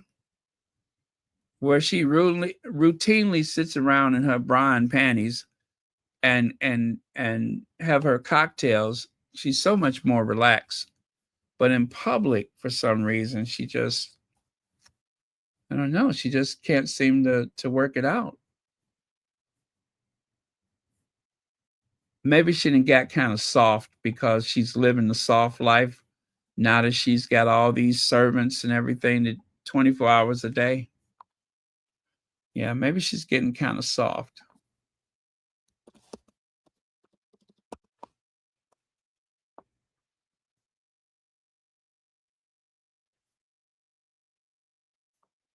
You know, if you look at some of her old photos, you hardly ever see her without a cocktail.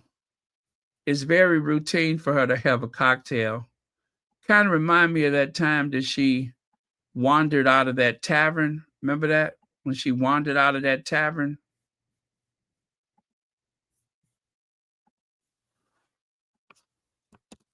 Almost walked into the traffic.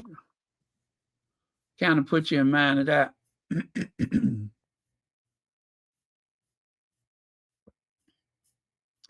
She was supposed to be having like some kind of luncheon or something with her grandkids.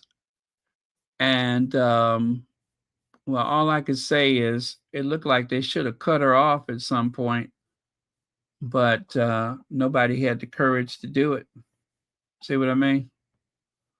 Look at her. Yeah. See, I thought you were. She's out of it.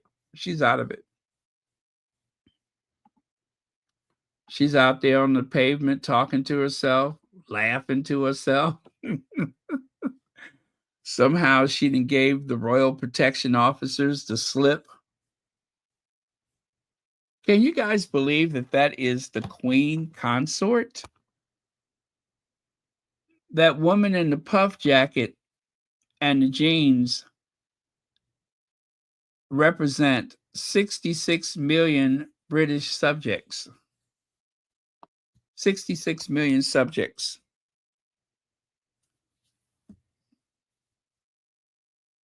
This is what they're spending $500 million on. I mean, £500 million every year for the maintenance, and certainly not the sobriety, but for the maintenance and the comfort of Camilla and her family and all the rest of the left behind royals.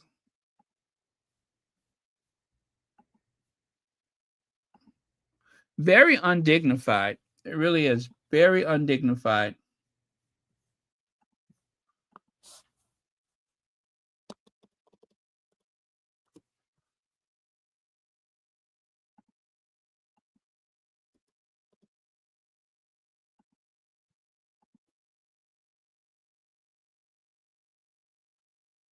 Because I'm sloppy. Just an old hag with a drink in my hand. 'Cause I'm sloppy. Wearing a dress from the 5 and dime store. 'Cause I'm sloppy. Oh, that's so bad, you guys. That's so bad. I take that back. That is the Queen consort, and I intend to afford her all the respect she deserves. Okay, maybe I shouldn't do that. I should give her the respect that she wants, not what she deserves. After all, that is the wife of the king, and I should not disrespect that monster, even though I don't like her. I'm not going to disrespect her, even if she is a big sloppy mess, even if she is the Timu version of a queen. I have no right to disrespect her.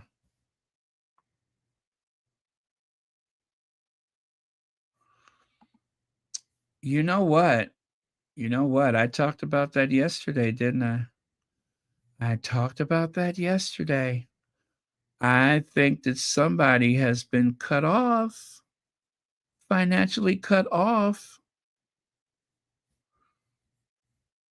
But let me show you something that let me show you something that I found yesterday, just in case you weren't here. This is one of those images that I just keep in a little file that I use routinely. This is the same outfit that she had on for VE Day, the exact same outfit. She is rotating through just a handful of outfits now.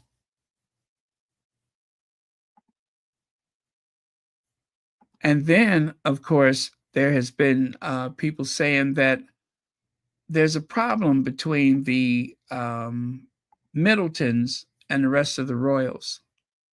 Let me show you what I found yesterday. Or was that today?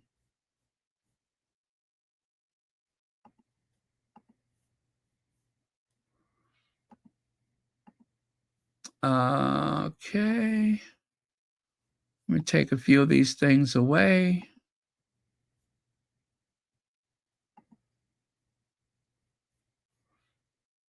Yeah, I'm going to take away some of these images I don't need.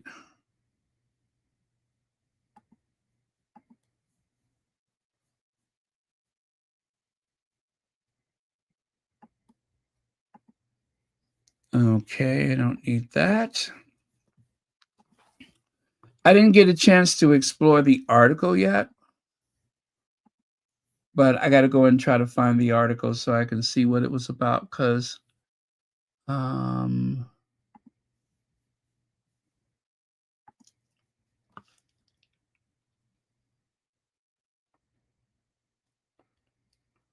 see there?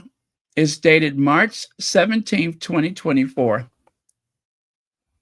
That was during Kate's disappearance. All out war between the Windsors and the Middletons. To say the House of Windsor is facing a crisis of epic proportion is an understatement. The British monarchy is not new to crises that have threatened its very existence and is known for adapting to changes in order to survive. However, today, the descendants of the Saxe-Coburg goat cheese, the Windsors, find themselves battling an opponent whom, much to their surprise, are a lot like themselves, well versed in the art of something. And that's where it drops off. So I took a screenshot of it because I wanted to explore it further, but I just never got around to it. But I'm just like, what in the world is that about? What is that about?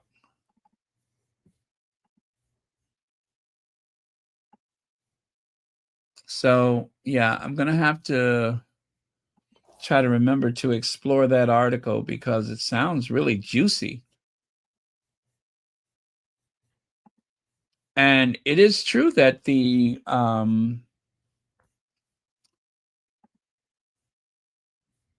Middletons were not seen from, oh, I don't know, Christmas until Royal Ascot that year. Yeah, Christmas 2023 to Royal Ascot, you could not find the Middletons. They never appeared at the hospital with Kate Middleton. They just were not anywhere to be found. So it seems like a very interesting and juicy article.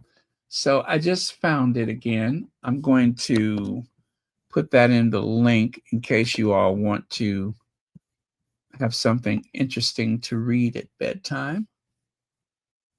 There you go.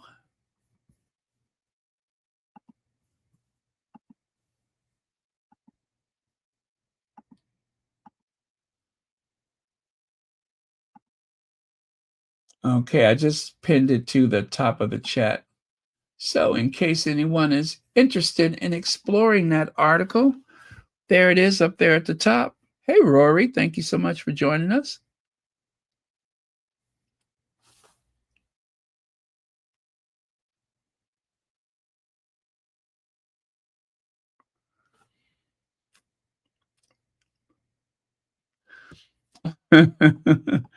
Thrifty Princess Anne. They constantly remark about how many times she wore the same outfit.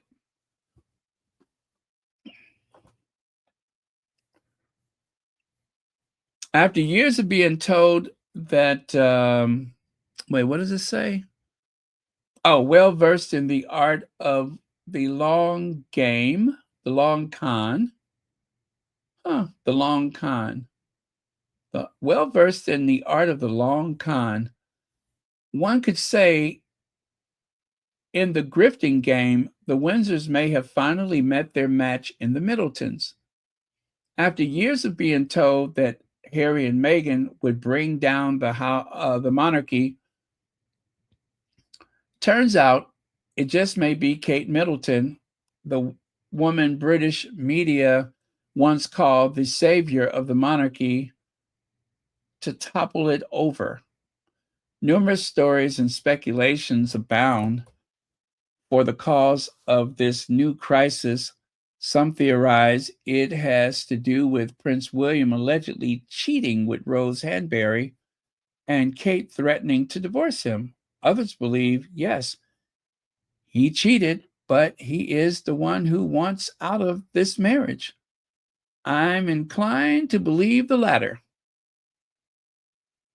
Now, remember, this article is from May 17th, 2024. Obviously, the source of today's crisis points to the missing Kate Middleton.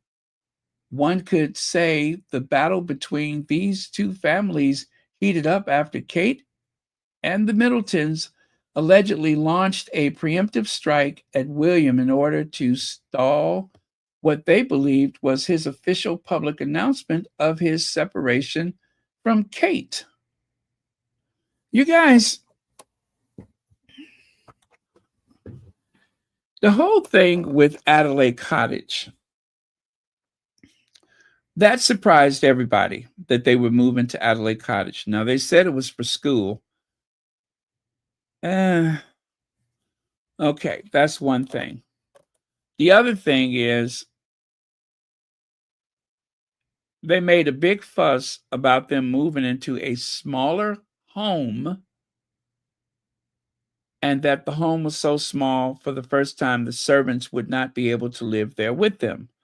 But if you look at the satellite image of the house, there's another outbuilding behind it, which looks like a type of residential accommodations for the hired help. In other words, a cottage, another cottage, a place for the servants. So that didn't seem to track. And what difference does it make? Even one of the tabloid media reporters wrote an article, "How many homes do you need?" And they were speaking about Will and Kate. How many homes do you need?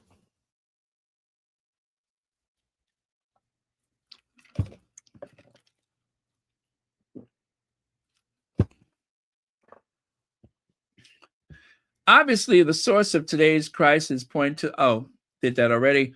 The latter theory posits that behind palace walls, William finds himself at a disadvantage because he basically showed his hand in his failed attempt to make that separation announcement, and the Middletons have used it to their advantage. So, just a reminder, just a reminder, we were inundated with rumors all of 2023 that there was a royal divorce coming up in 2024. That in the new year, there was going to be a royal divorce. They kept telling us that. That story did not just materialize from nowhere. We were told that over and over again. It just kept being leaked and leaked and leaked, and there was no vigorous denial of it from the palace. And to be fair, they don't respond to everything, but still, it was very strange. And then, of course, there was the projection game. They kept saying that it was Harry and Meghan, that they were trying to say that Harry was not living with Meghan. And remember, they flew someone out to who was that went out to California and said he didn't see anything. Nothing um, appeared to be true about that. But they just kept pointing the finger to the Sussexes.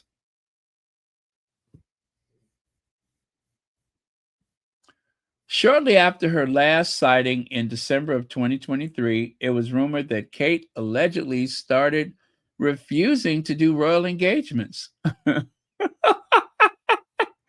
I thought she refused as early as 2011, but that's just me. Anyway, and in an already slimmed down monarchy, her absence, with no clear reason for that absence, quickly became a glaring public issue. Months later, Kensington Palace claimed she had a planned abdominal surgery and will need months to recover. Some people are convinced that abdominal surgery story may have been made up, and William and the Middletons are probably fighting like cats and dogs behind the scenes, leading many to also believe that events behind palace walls got so precarious to the point where the palace used Charles' prostate surgery and subsequent cancer diagnosis to deflect from the William and Kate drama. For the Middletons, Kate is a family investment and one in which Carol Middleton expects very high returns. She did not claw, scheme, and grifted her way through Britain's high society to walk away empty-handed. Nope, nope, not Carol Middleton. Carol Middleton could give a master class in social climbing. I mean, think about it. Carol Middleton managed to put this dum-dum in line to the throne. At William's coronation, she's going to get a crown herself. Ain't that something? She has taken one of the laziest people this side of creation and turned her into a princess of the realm and eventually Queen Catherine. Queen Catherine. Oh my God. I'm trying to get used to that. Queen Catherine. Lazy Queen Catherine.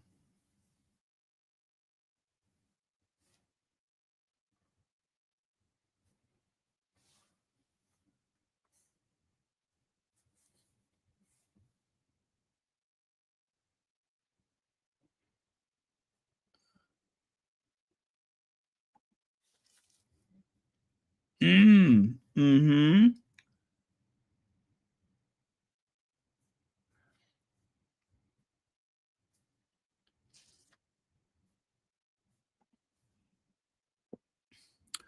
They're playing dirty PR games using Harry and Meghan as a scapegoat again.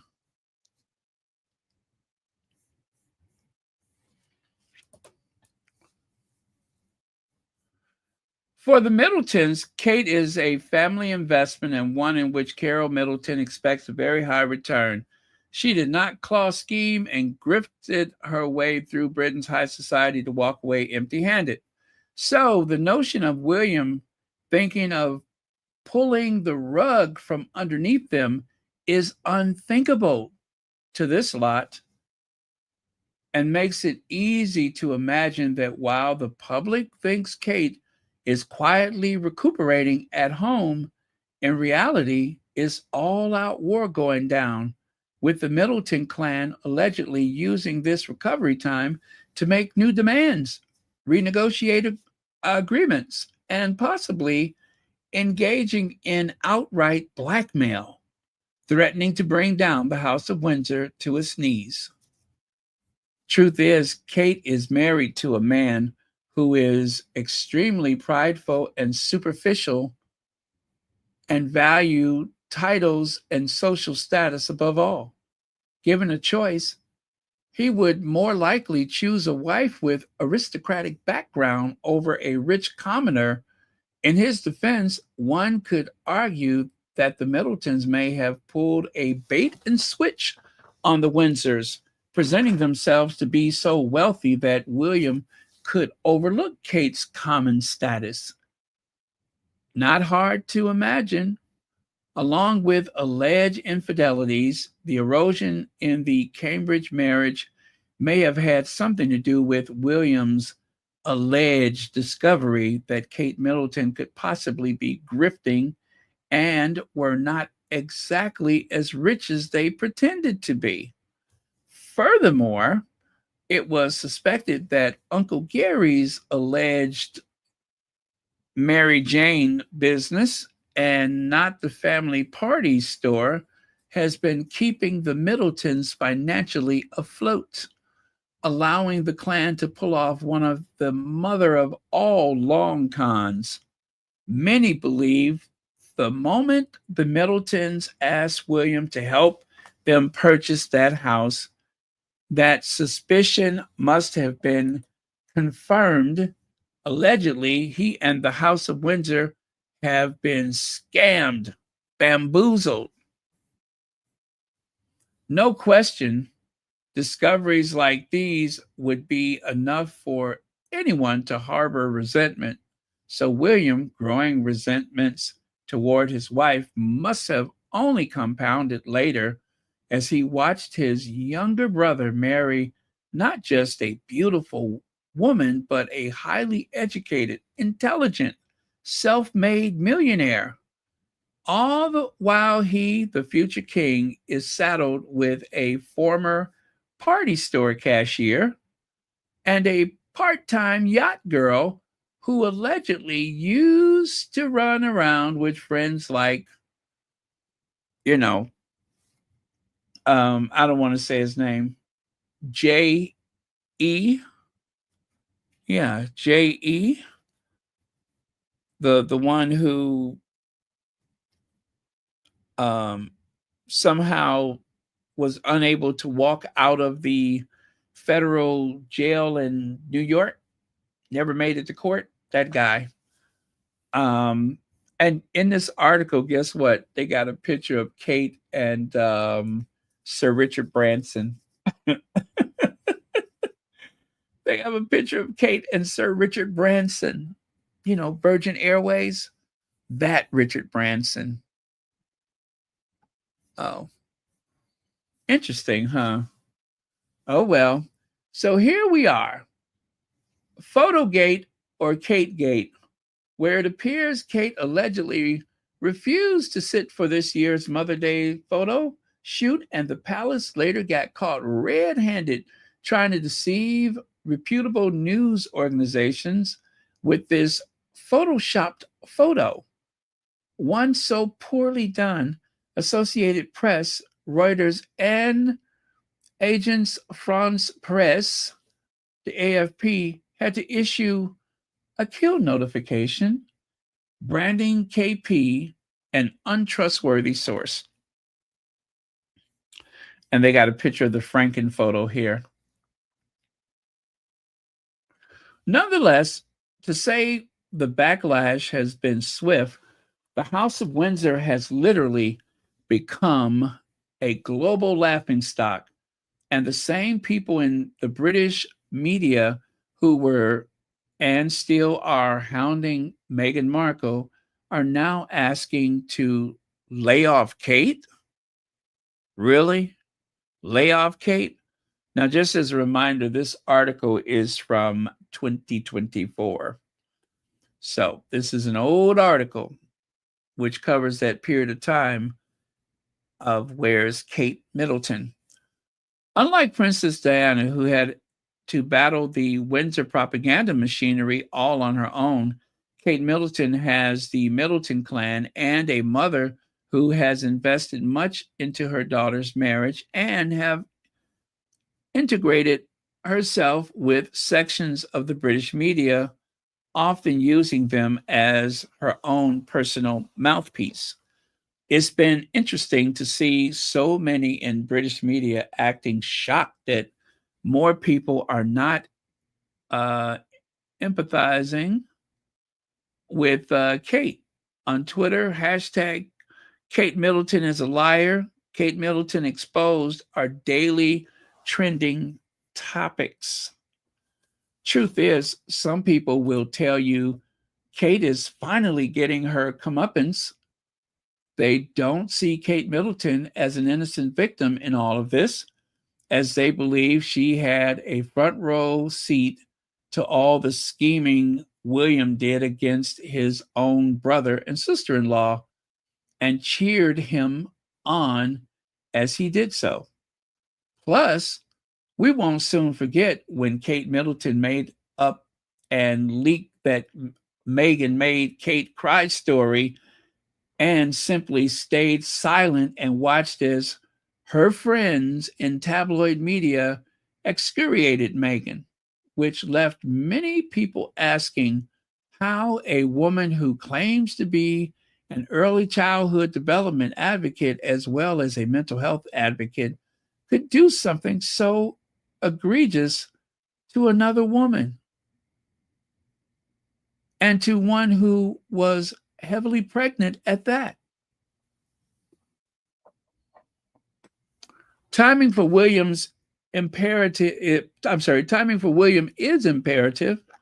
One long suspected William may have been waiting until after his grandmother, the late Queen Elizabeth II, passed before making his move to divorce Kate. The unexpected issue with doing so is after years of using the British media to terrorize Harry and Meghan, his wife Kate, in a lot of ways, benefited by gaining strong ties and allies among some members of the British press. The default for most royalists, and especially those in the press, has always been loyalty to the crown above all. However, this fight between the Windsors and the Middletons seemed to place a dent in that ethos, essentially interfering with the Windsors' long-standing symbolic relationship with the British media and making the royal family appear more vulnerable than ever. This is why, if you're getting the feeling there's a Team William and a Team Kate in the British media right now, you're probably right. As it appears, at least for right now, some members of the British media now find themselves with a bit of a conundrum. Do they stay loyal to Kate, the woman they've been glorifying while tearing down Meghan Markle, or to Prince William? We can't ignore the brazen swipes at William lately, with the media boldly writing about stories they didn't dare touch in the past, like the alleged Rose Hanbury cheating scandal. However, history shows that at the end of the day, the British media will fall in line and kiss the ring. And as Kate and the Middleton machinery scrape together whatever they can from this war of the roses, they will come to learn that just as much as the UK media tore Meghan apart before Meghan apart to benefit Kate, they will not hesitate to do the same to her before casting her aside. So, as much as the British media tried to drag Prince Harry and Duchess Meghan into the Wales's fiasco, we are witnessing the real time as the crisis plays out, that much more of the public are finally realizing that Harry and Meghan were never threats to the monarchy. Whichever theory one chooses, infidelity is at the heart of it. Whether William and Kate show up on TV hand in hand or they announce their intent to divorce really makes no difference, as the damage has been done. The Cambridges, through their own laziness, poor work ethics, infidelities, as well as wanting everything the hard-working Sussexes achieved, but not willing to do the work, led to this self-inflicted wound. But regardless of how this latest saga unfolds, one thing is for certain. The British monarchy has lost credibility on a scale they'd never seen before. William and Kate have permanently sullied the royal family's brand, and that mystique they carefully cultivated for hundreds of years. So that is the article from the Medium. The Medium, they went there. The Medium went there. Lex says, anyone remember Scammy trying to link Meghan to... Oh, I don't remember that. Let me see. It was the early days of Harry and Meghan dating. It means that the press knew about Kate's yacht voyeurism. Thank you, Lex. Yeah, the article about Kate working the yachts is still up there. They never took it down.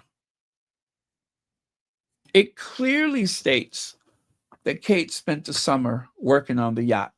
She was very popular, and she was referred to as Beautiful Kate, and that the people that she served were captains of industry and other executives. Yeah, it was supposed to be for 40 pounds a day. Why would Kate, from a wealthy family, go and spend her summer on a yacht for 40 pounds a day? She's a Middleton. Why would she be working on a yacht for 40 pounds a day? Why was she photographed out late night at a party with Sir Richard Branson while supposedly dating William?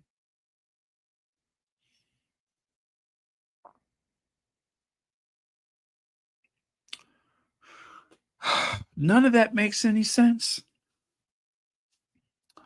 None of it makes any sense. She's from a wealthy family, the Party Pieces family, a real British success story. Why are you out in the middle of the night with Sir Richard Branson? Why are you working the summer on a yacht?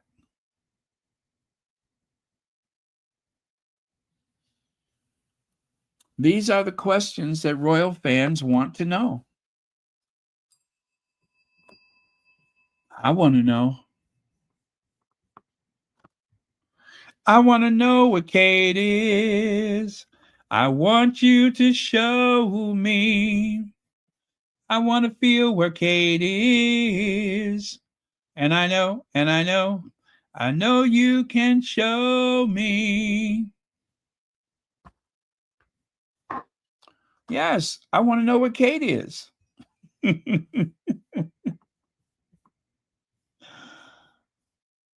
There's a coat dress on this broad, and she's at one of the services. In my life, there may be, okay, I can't think anything to rhyme.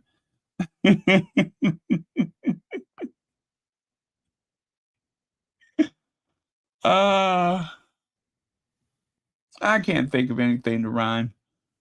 But anyway, you guys, that was an interesting article. I don't know how I missed that one.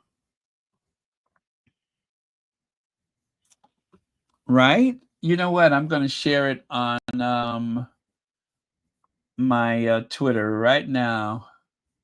And since you guys have the link, why don't you share it?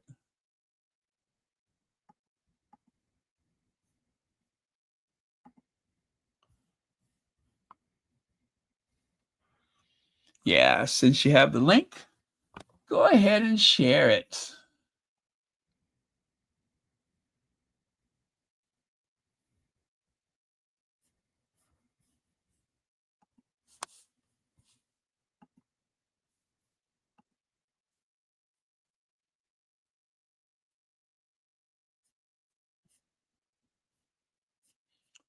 Well, somebody was doing some thinking, that's for sure.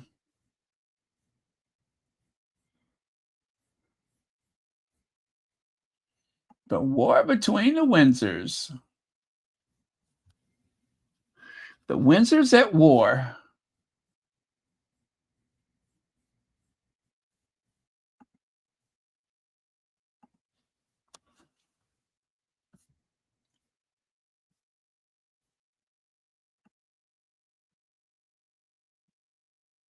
Oh, you know what, guys? The Scottish man that I wanted to share with you, I finally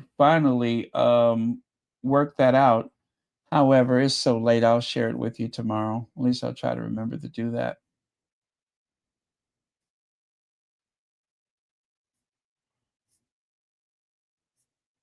Remember the one with the really bad voice? You couldn't understand what he was saying. Interesting, because he made a lot of sense. He made a lot of sense.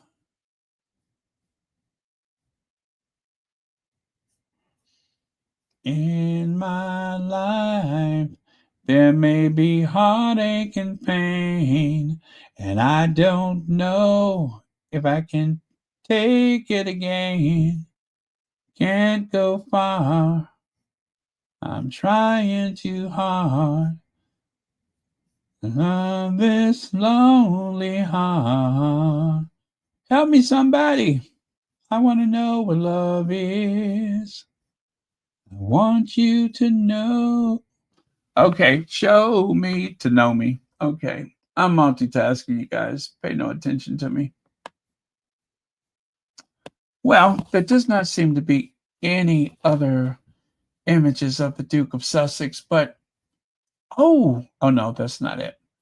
If I can find one, I will definitely share it with you tomorrow.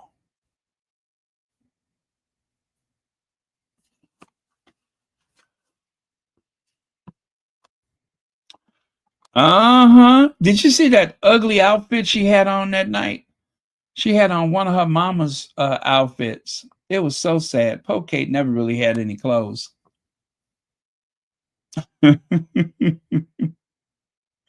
She had on this awful poly blend something dress. Oh, it looks so bad. It looks so bad. What? What? What? Listen to me. I love a scandal. What?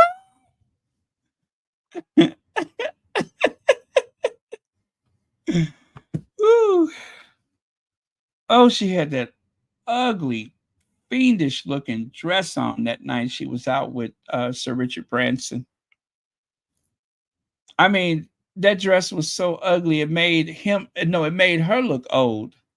It made him seem younger, made her look old. Ooh, that was an ugly dress. Had on one of her mama's dresses. That was a mess.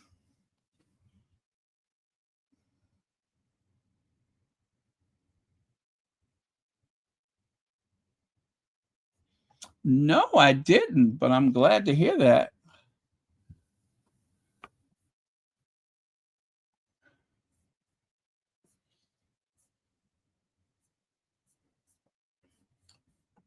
Hopefully, I'll remember to put something together about that tomorrow so we can discuss it.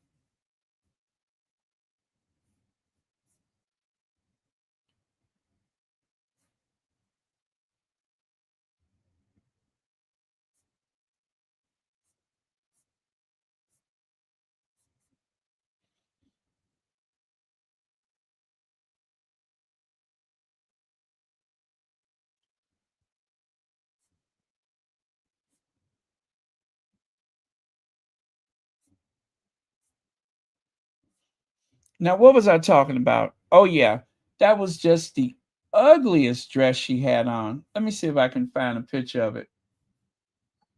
Kate Middleton and Richard Branson out on a date.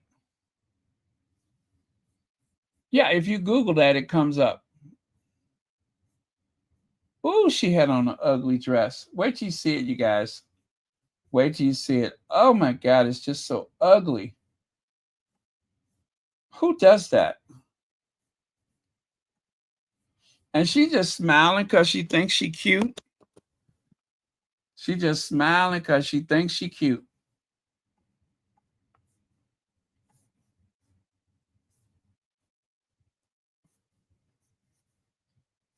Out with somebody old enough to be her daddy. Kate and Richard Branson. Busted.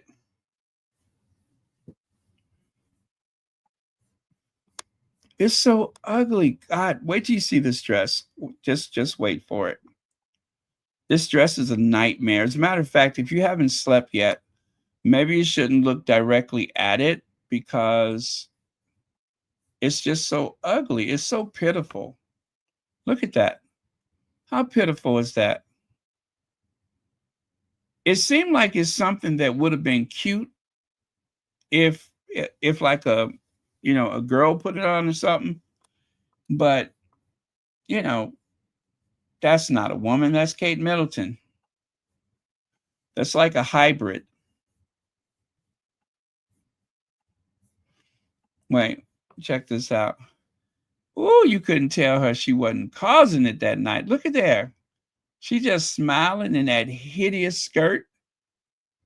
Ain't that what they said on The Devil Wears Prada? Why, do you have something better to do, like some hideous skirt convention? Ugly.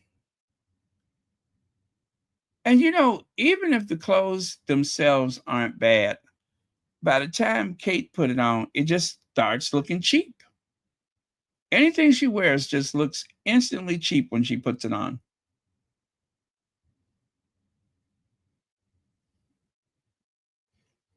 The only thing that looks decent is a coat dress. And that's because, she can benefit from the structured nature of the coat dress. But anything else is a sloppy mess.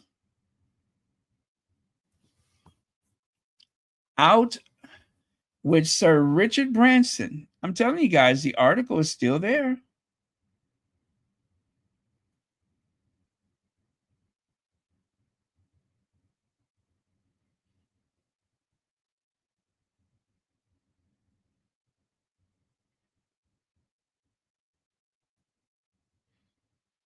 Yeah, I guess that's the real Kate hair, flat, lifeless hair.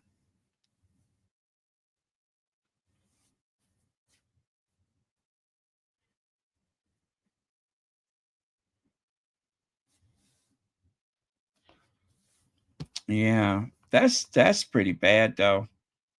I mean, she poor thing, poor thing, just ain't got no kind of taste, no kind of pizzazz, nothing. Just like Melba toast. That's like somebody took some Melba toast and put a frock on it and just let it run around.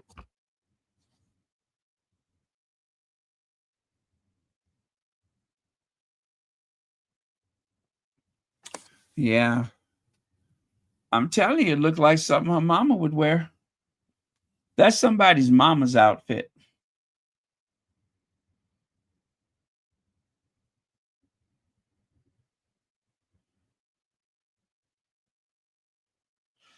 Yeah, the idea of watching Kate rapidly aging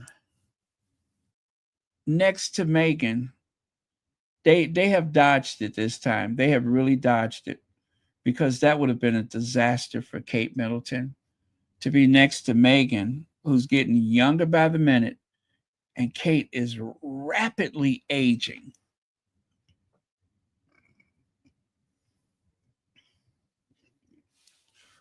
I mean, Kate is so worried about it, she carries Fix-A-Flat in her purse.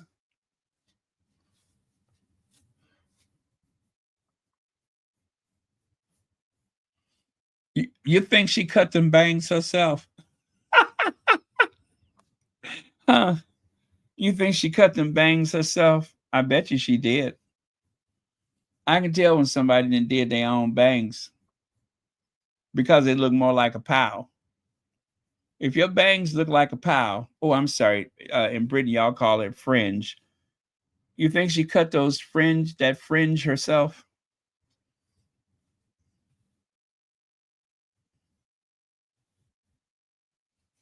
That's Kate's real hair, by the way.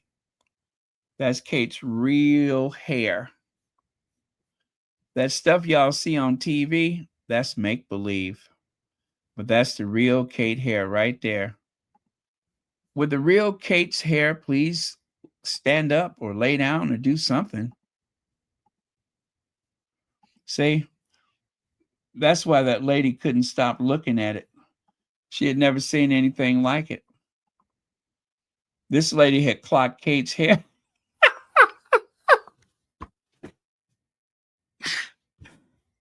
This lady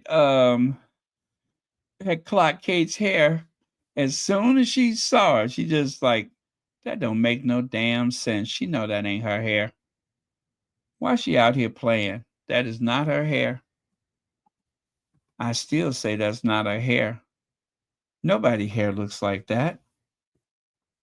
That's not her hair. And she know it.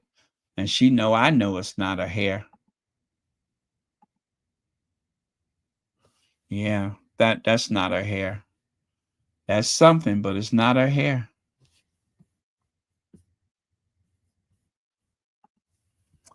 Jennifer Clark, thank you so much for the super sticker. And thank you so much for watching Royal Sussex.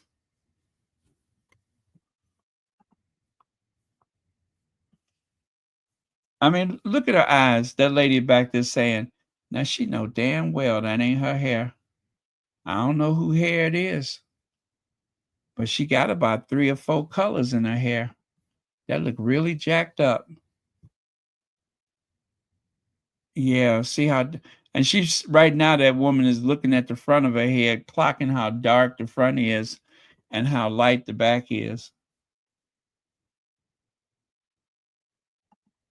She know damn well that's not her hair.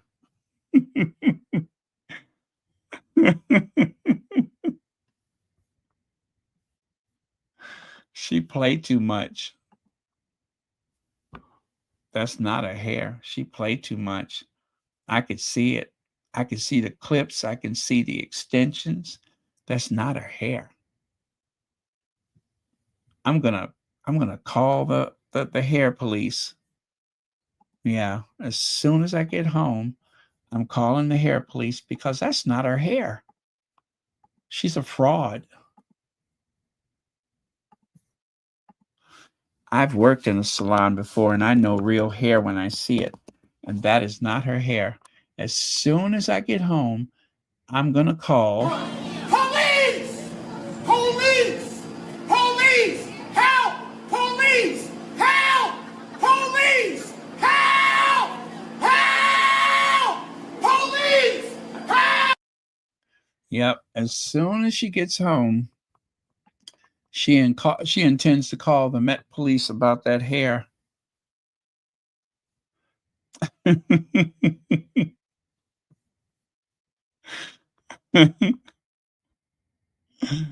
Oh, oh well. She got away with it for years before she got away with it before she didn't.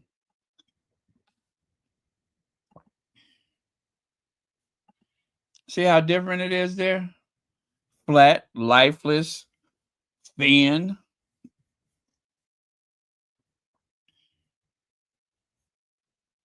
Yep.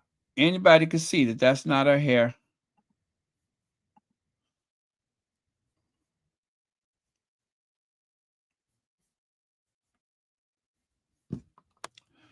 Okay, you guys, I'm going to say goodnight. Love you guys. Thank you so much. And we will catch up tomorrow. Tomorrow. I love your tomorrow. You're only a day away.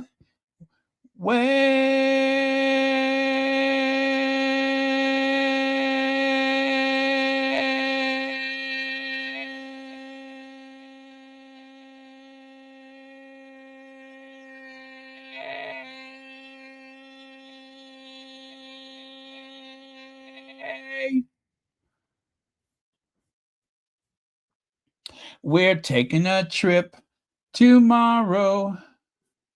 So you better hang on to your sorrows and your cares.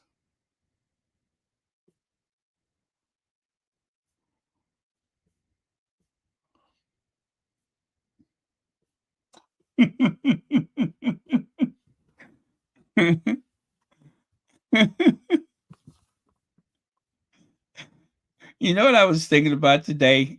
And I got so tickled when I thought about it. Um, the remember the video with the old lady? Wait, let me see if I can find it. No, I don't want to find that because I don't want to talk about that right now. Uh, we've had a break from that, so I'm gonna leave that alone.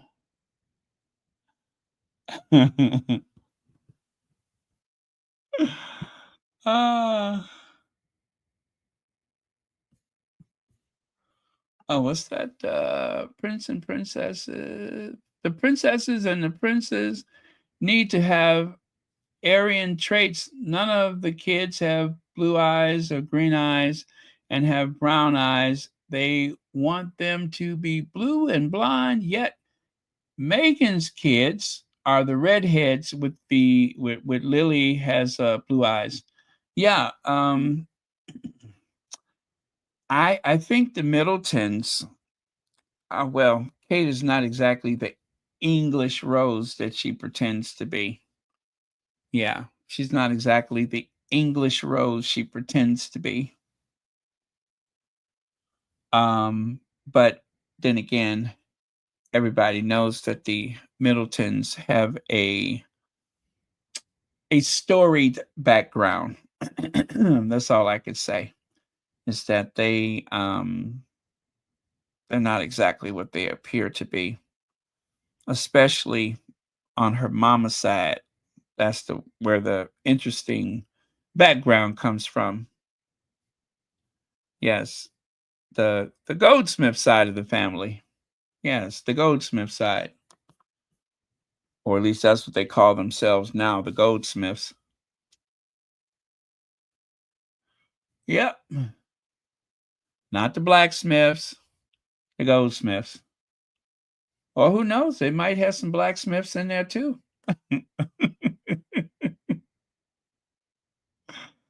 But no, it's the Goldsmiths.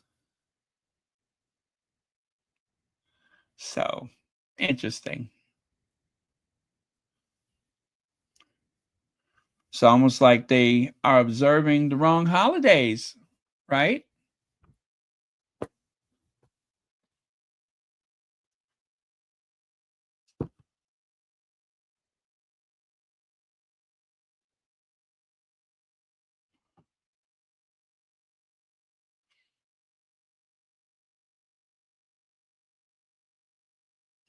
Okay. All right, you guys. Well, listen, it's been a while since we discussed the whole where's Kate Middleton and all that kind of stuff, but we're going to have to definitely pick one of those days coming up and go over the whole saga starting 2023, Christmas 2023, and work our way up to now because it's just so interesting. Um, of course, covering Thomas Kingston as much as we dare and all the other things that's going on. But things that has or has not happened, we need to cover all of that, just for fun. So yeah, we'll do that one of these days. As a matter of fact, maybe we will, I don't know, have like a little marathon of it. That's always fun. But I want to get the dirt. I wonder if we got a new pope yet.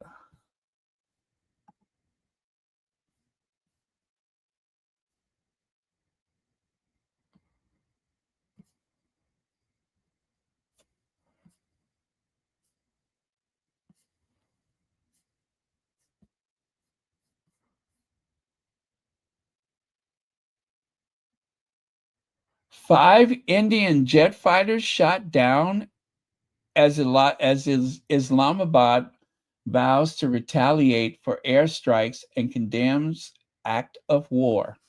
Yeah, they cutting up over there right now.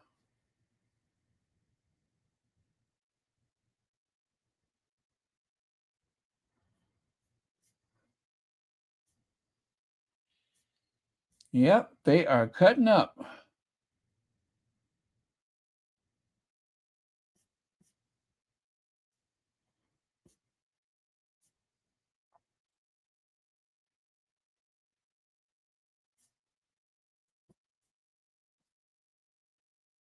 Well, you know what? Uh, um, I was going to be very sarcastic and say, well, at least we don't have to worry about it seeing who the president of the United States is. But I'm just kidding. That's when you really need to panic when you think of that lunatic.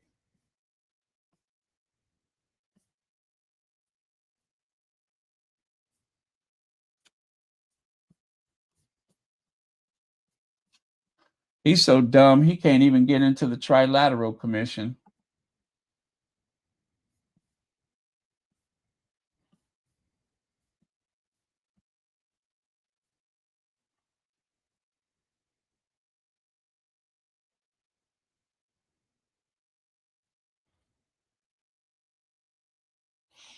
I'm pretty sure when they told him about what was going on over there, I bet you he was like, wait, they got nuclear weapons?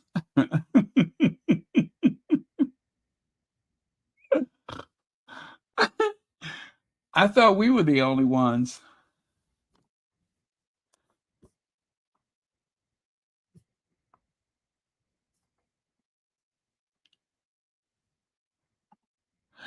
Oh, oh, hold on, you guys. I got some more pictures of Harry.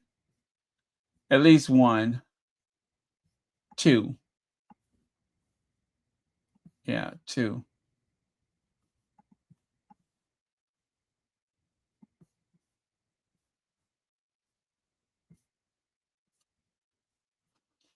Okay.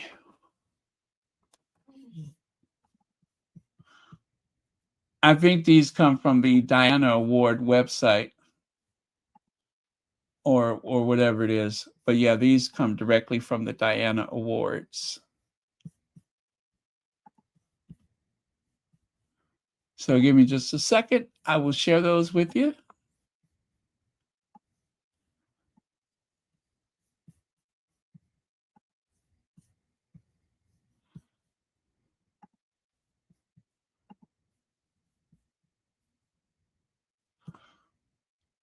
These people had better leave my godson, Prince Harry, alone. That is my godchild there.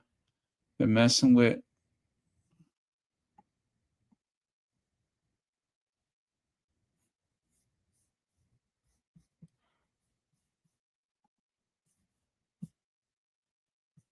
Okay, let me take this away, and I will bring those photos up for you for your consideration.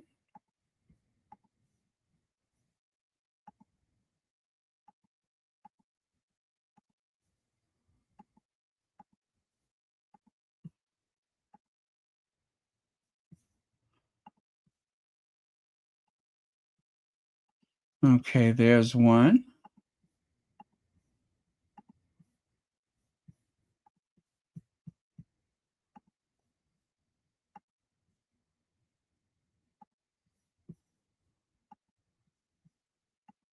There's two.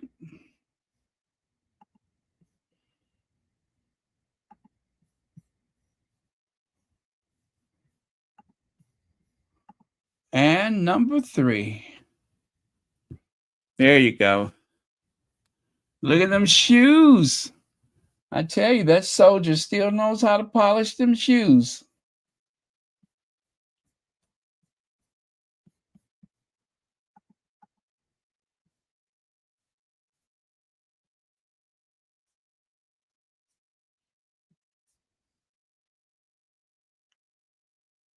All right.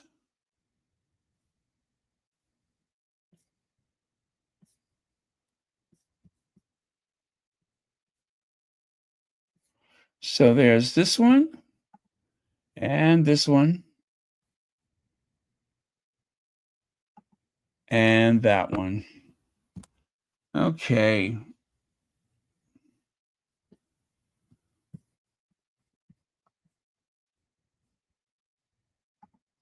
Okay, I'm going to take one more look before I go. See if I can find anything else. If not, we will say goodnight.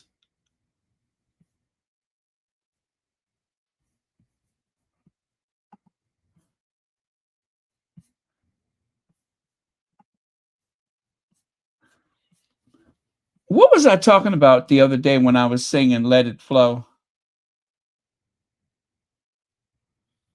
You know, I don't remember. First thing Monday morning, I forgot what I was talking about. Got no cause to look back. I'm looking for me a better day. Is either thing of love, if it deserves respect. The only thing that brings you is pain.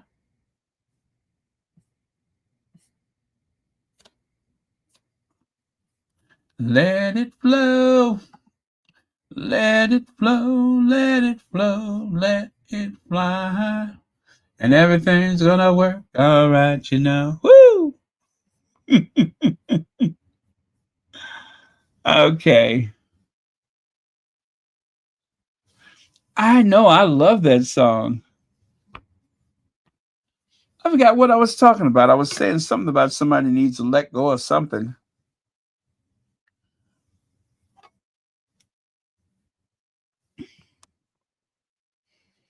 Okay, speaking of which, I'm going to let go of this morning's Royal Sussex. Good night, and sleep tight, or good morning.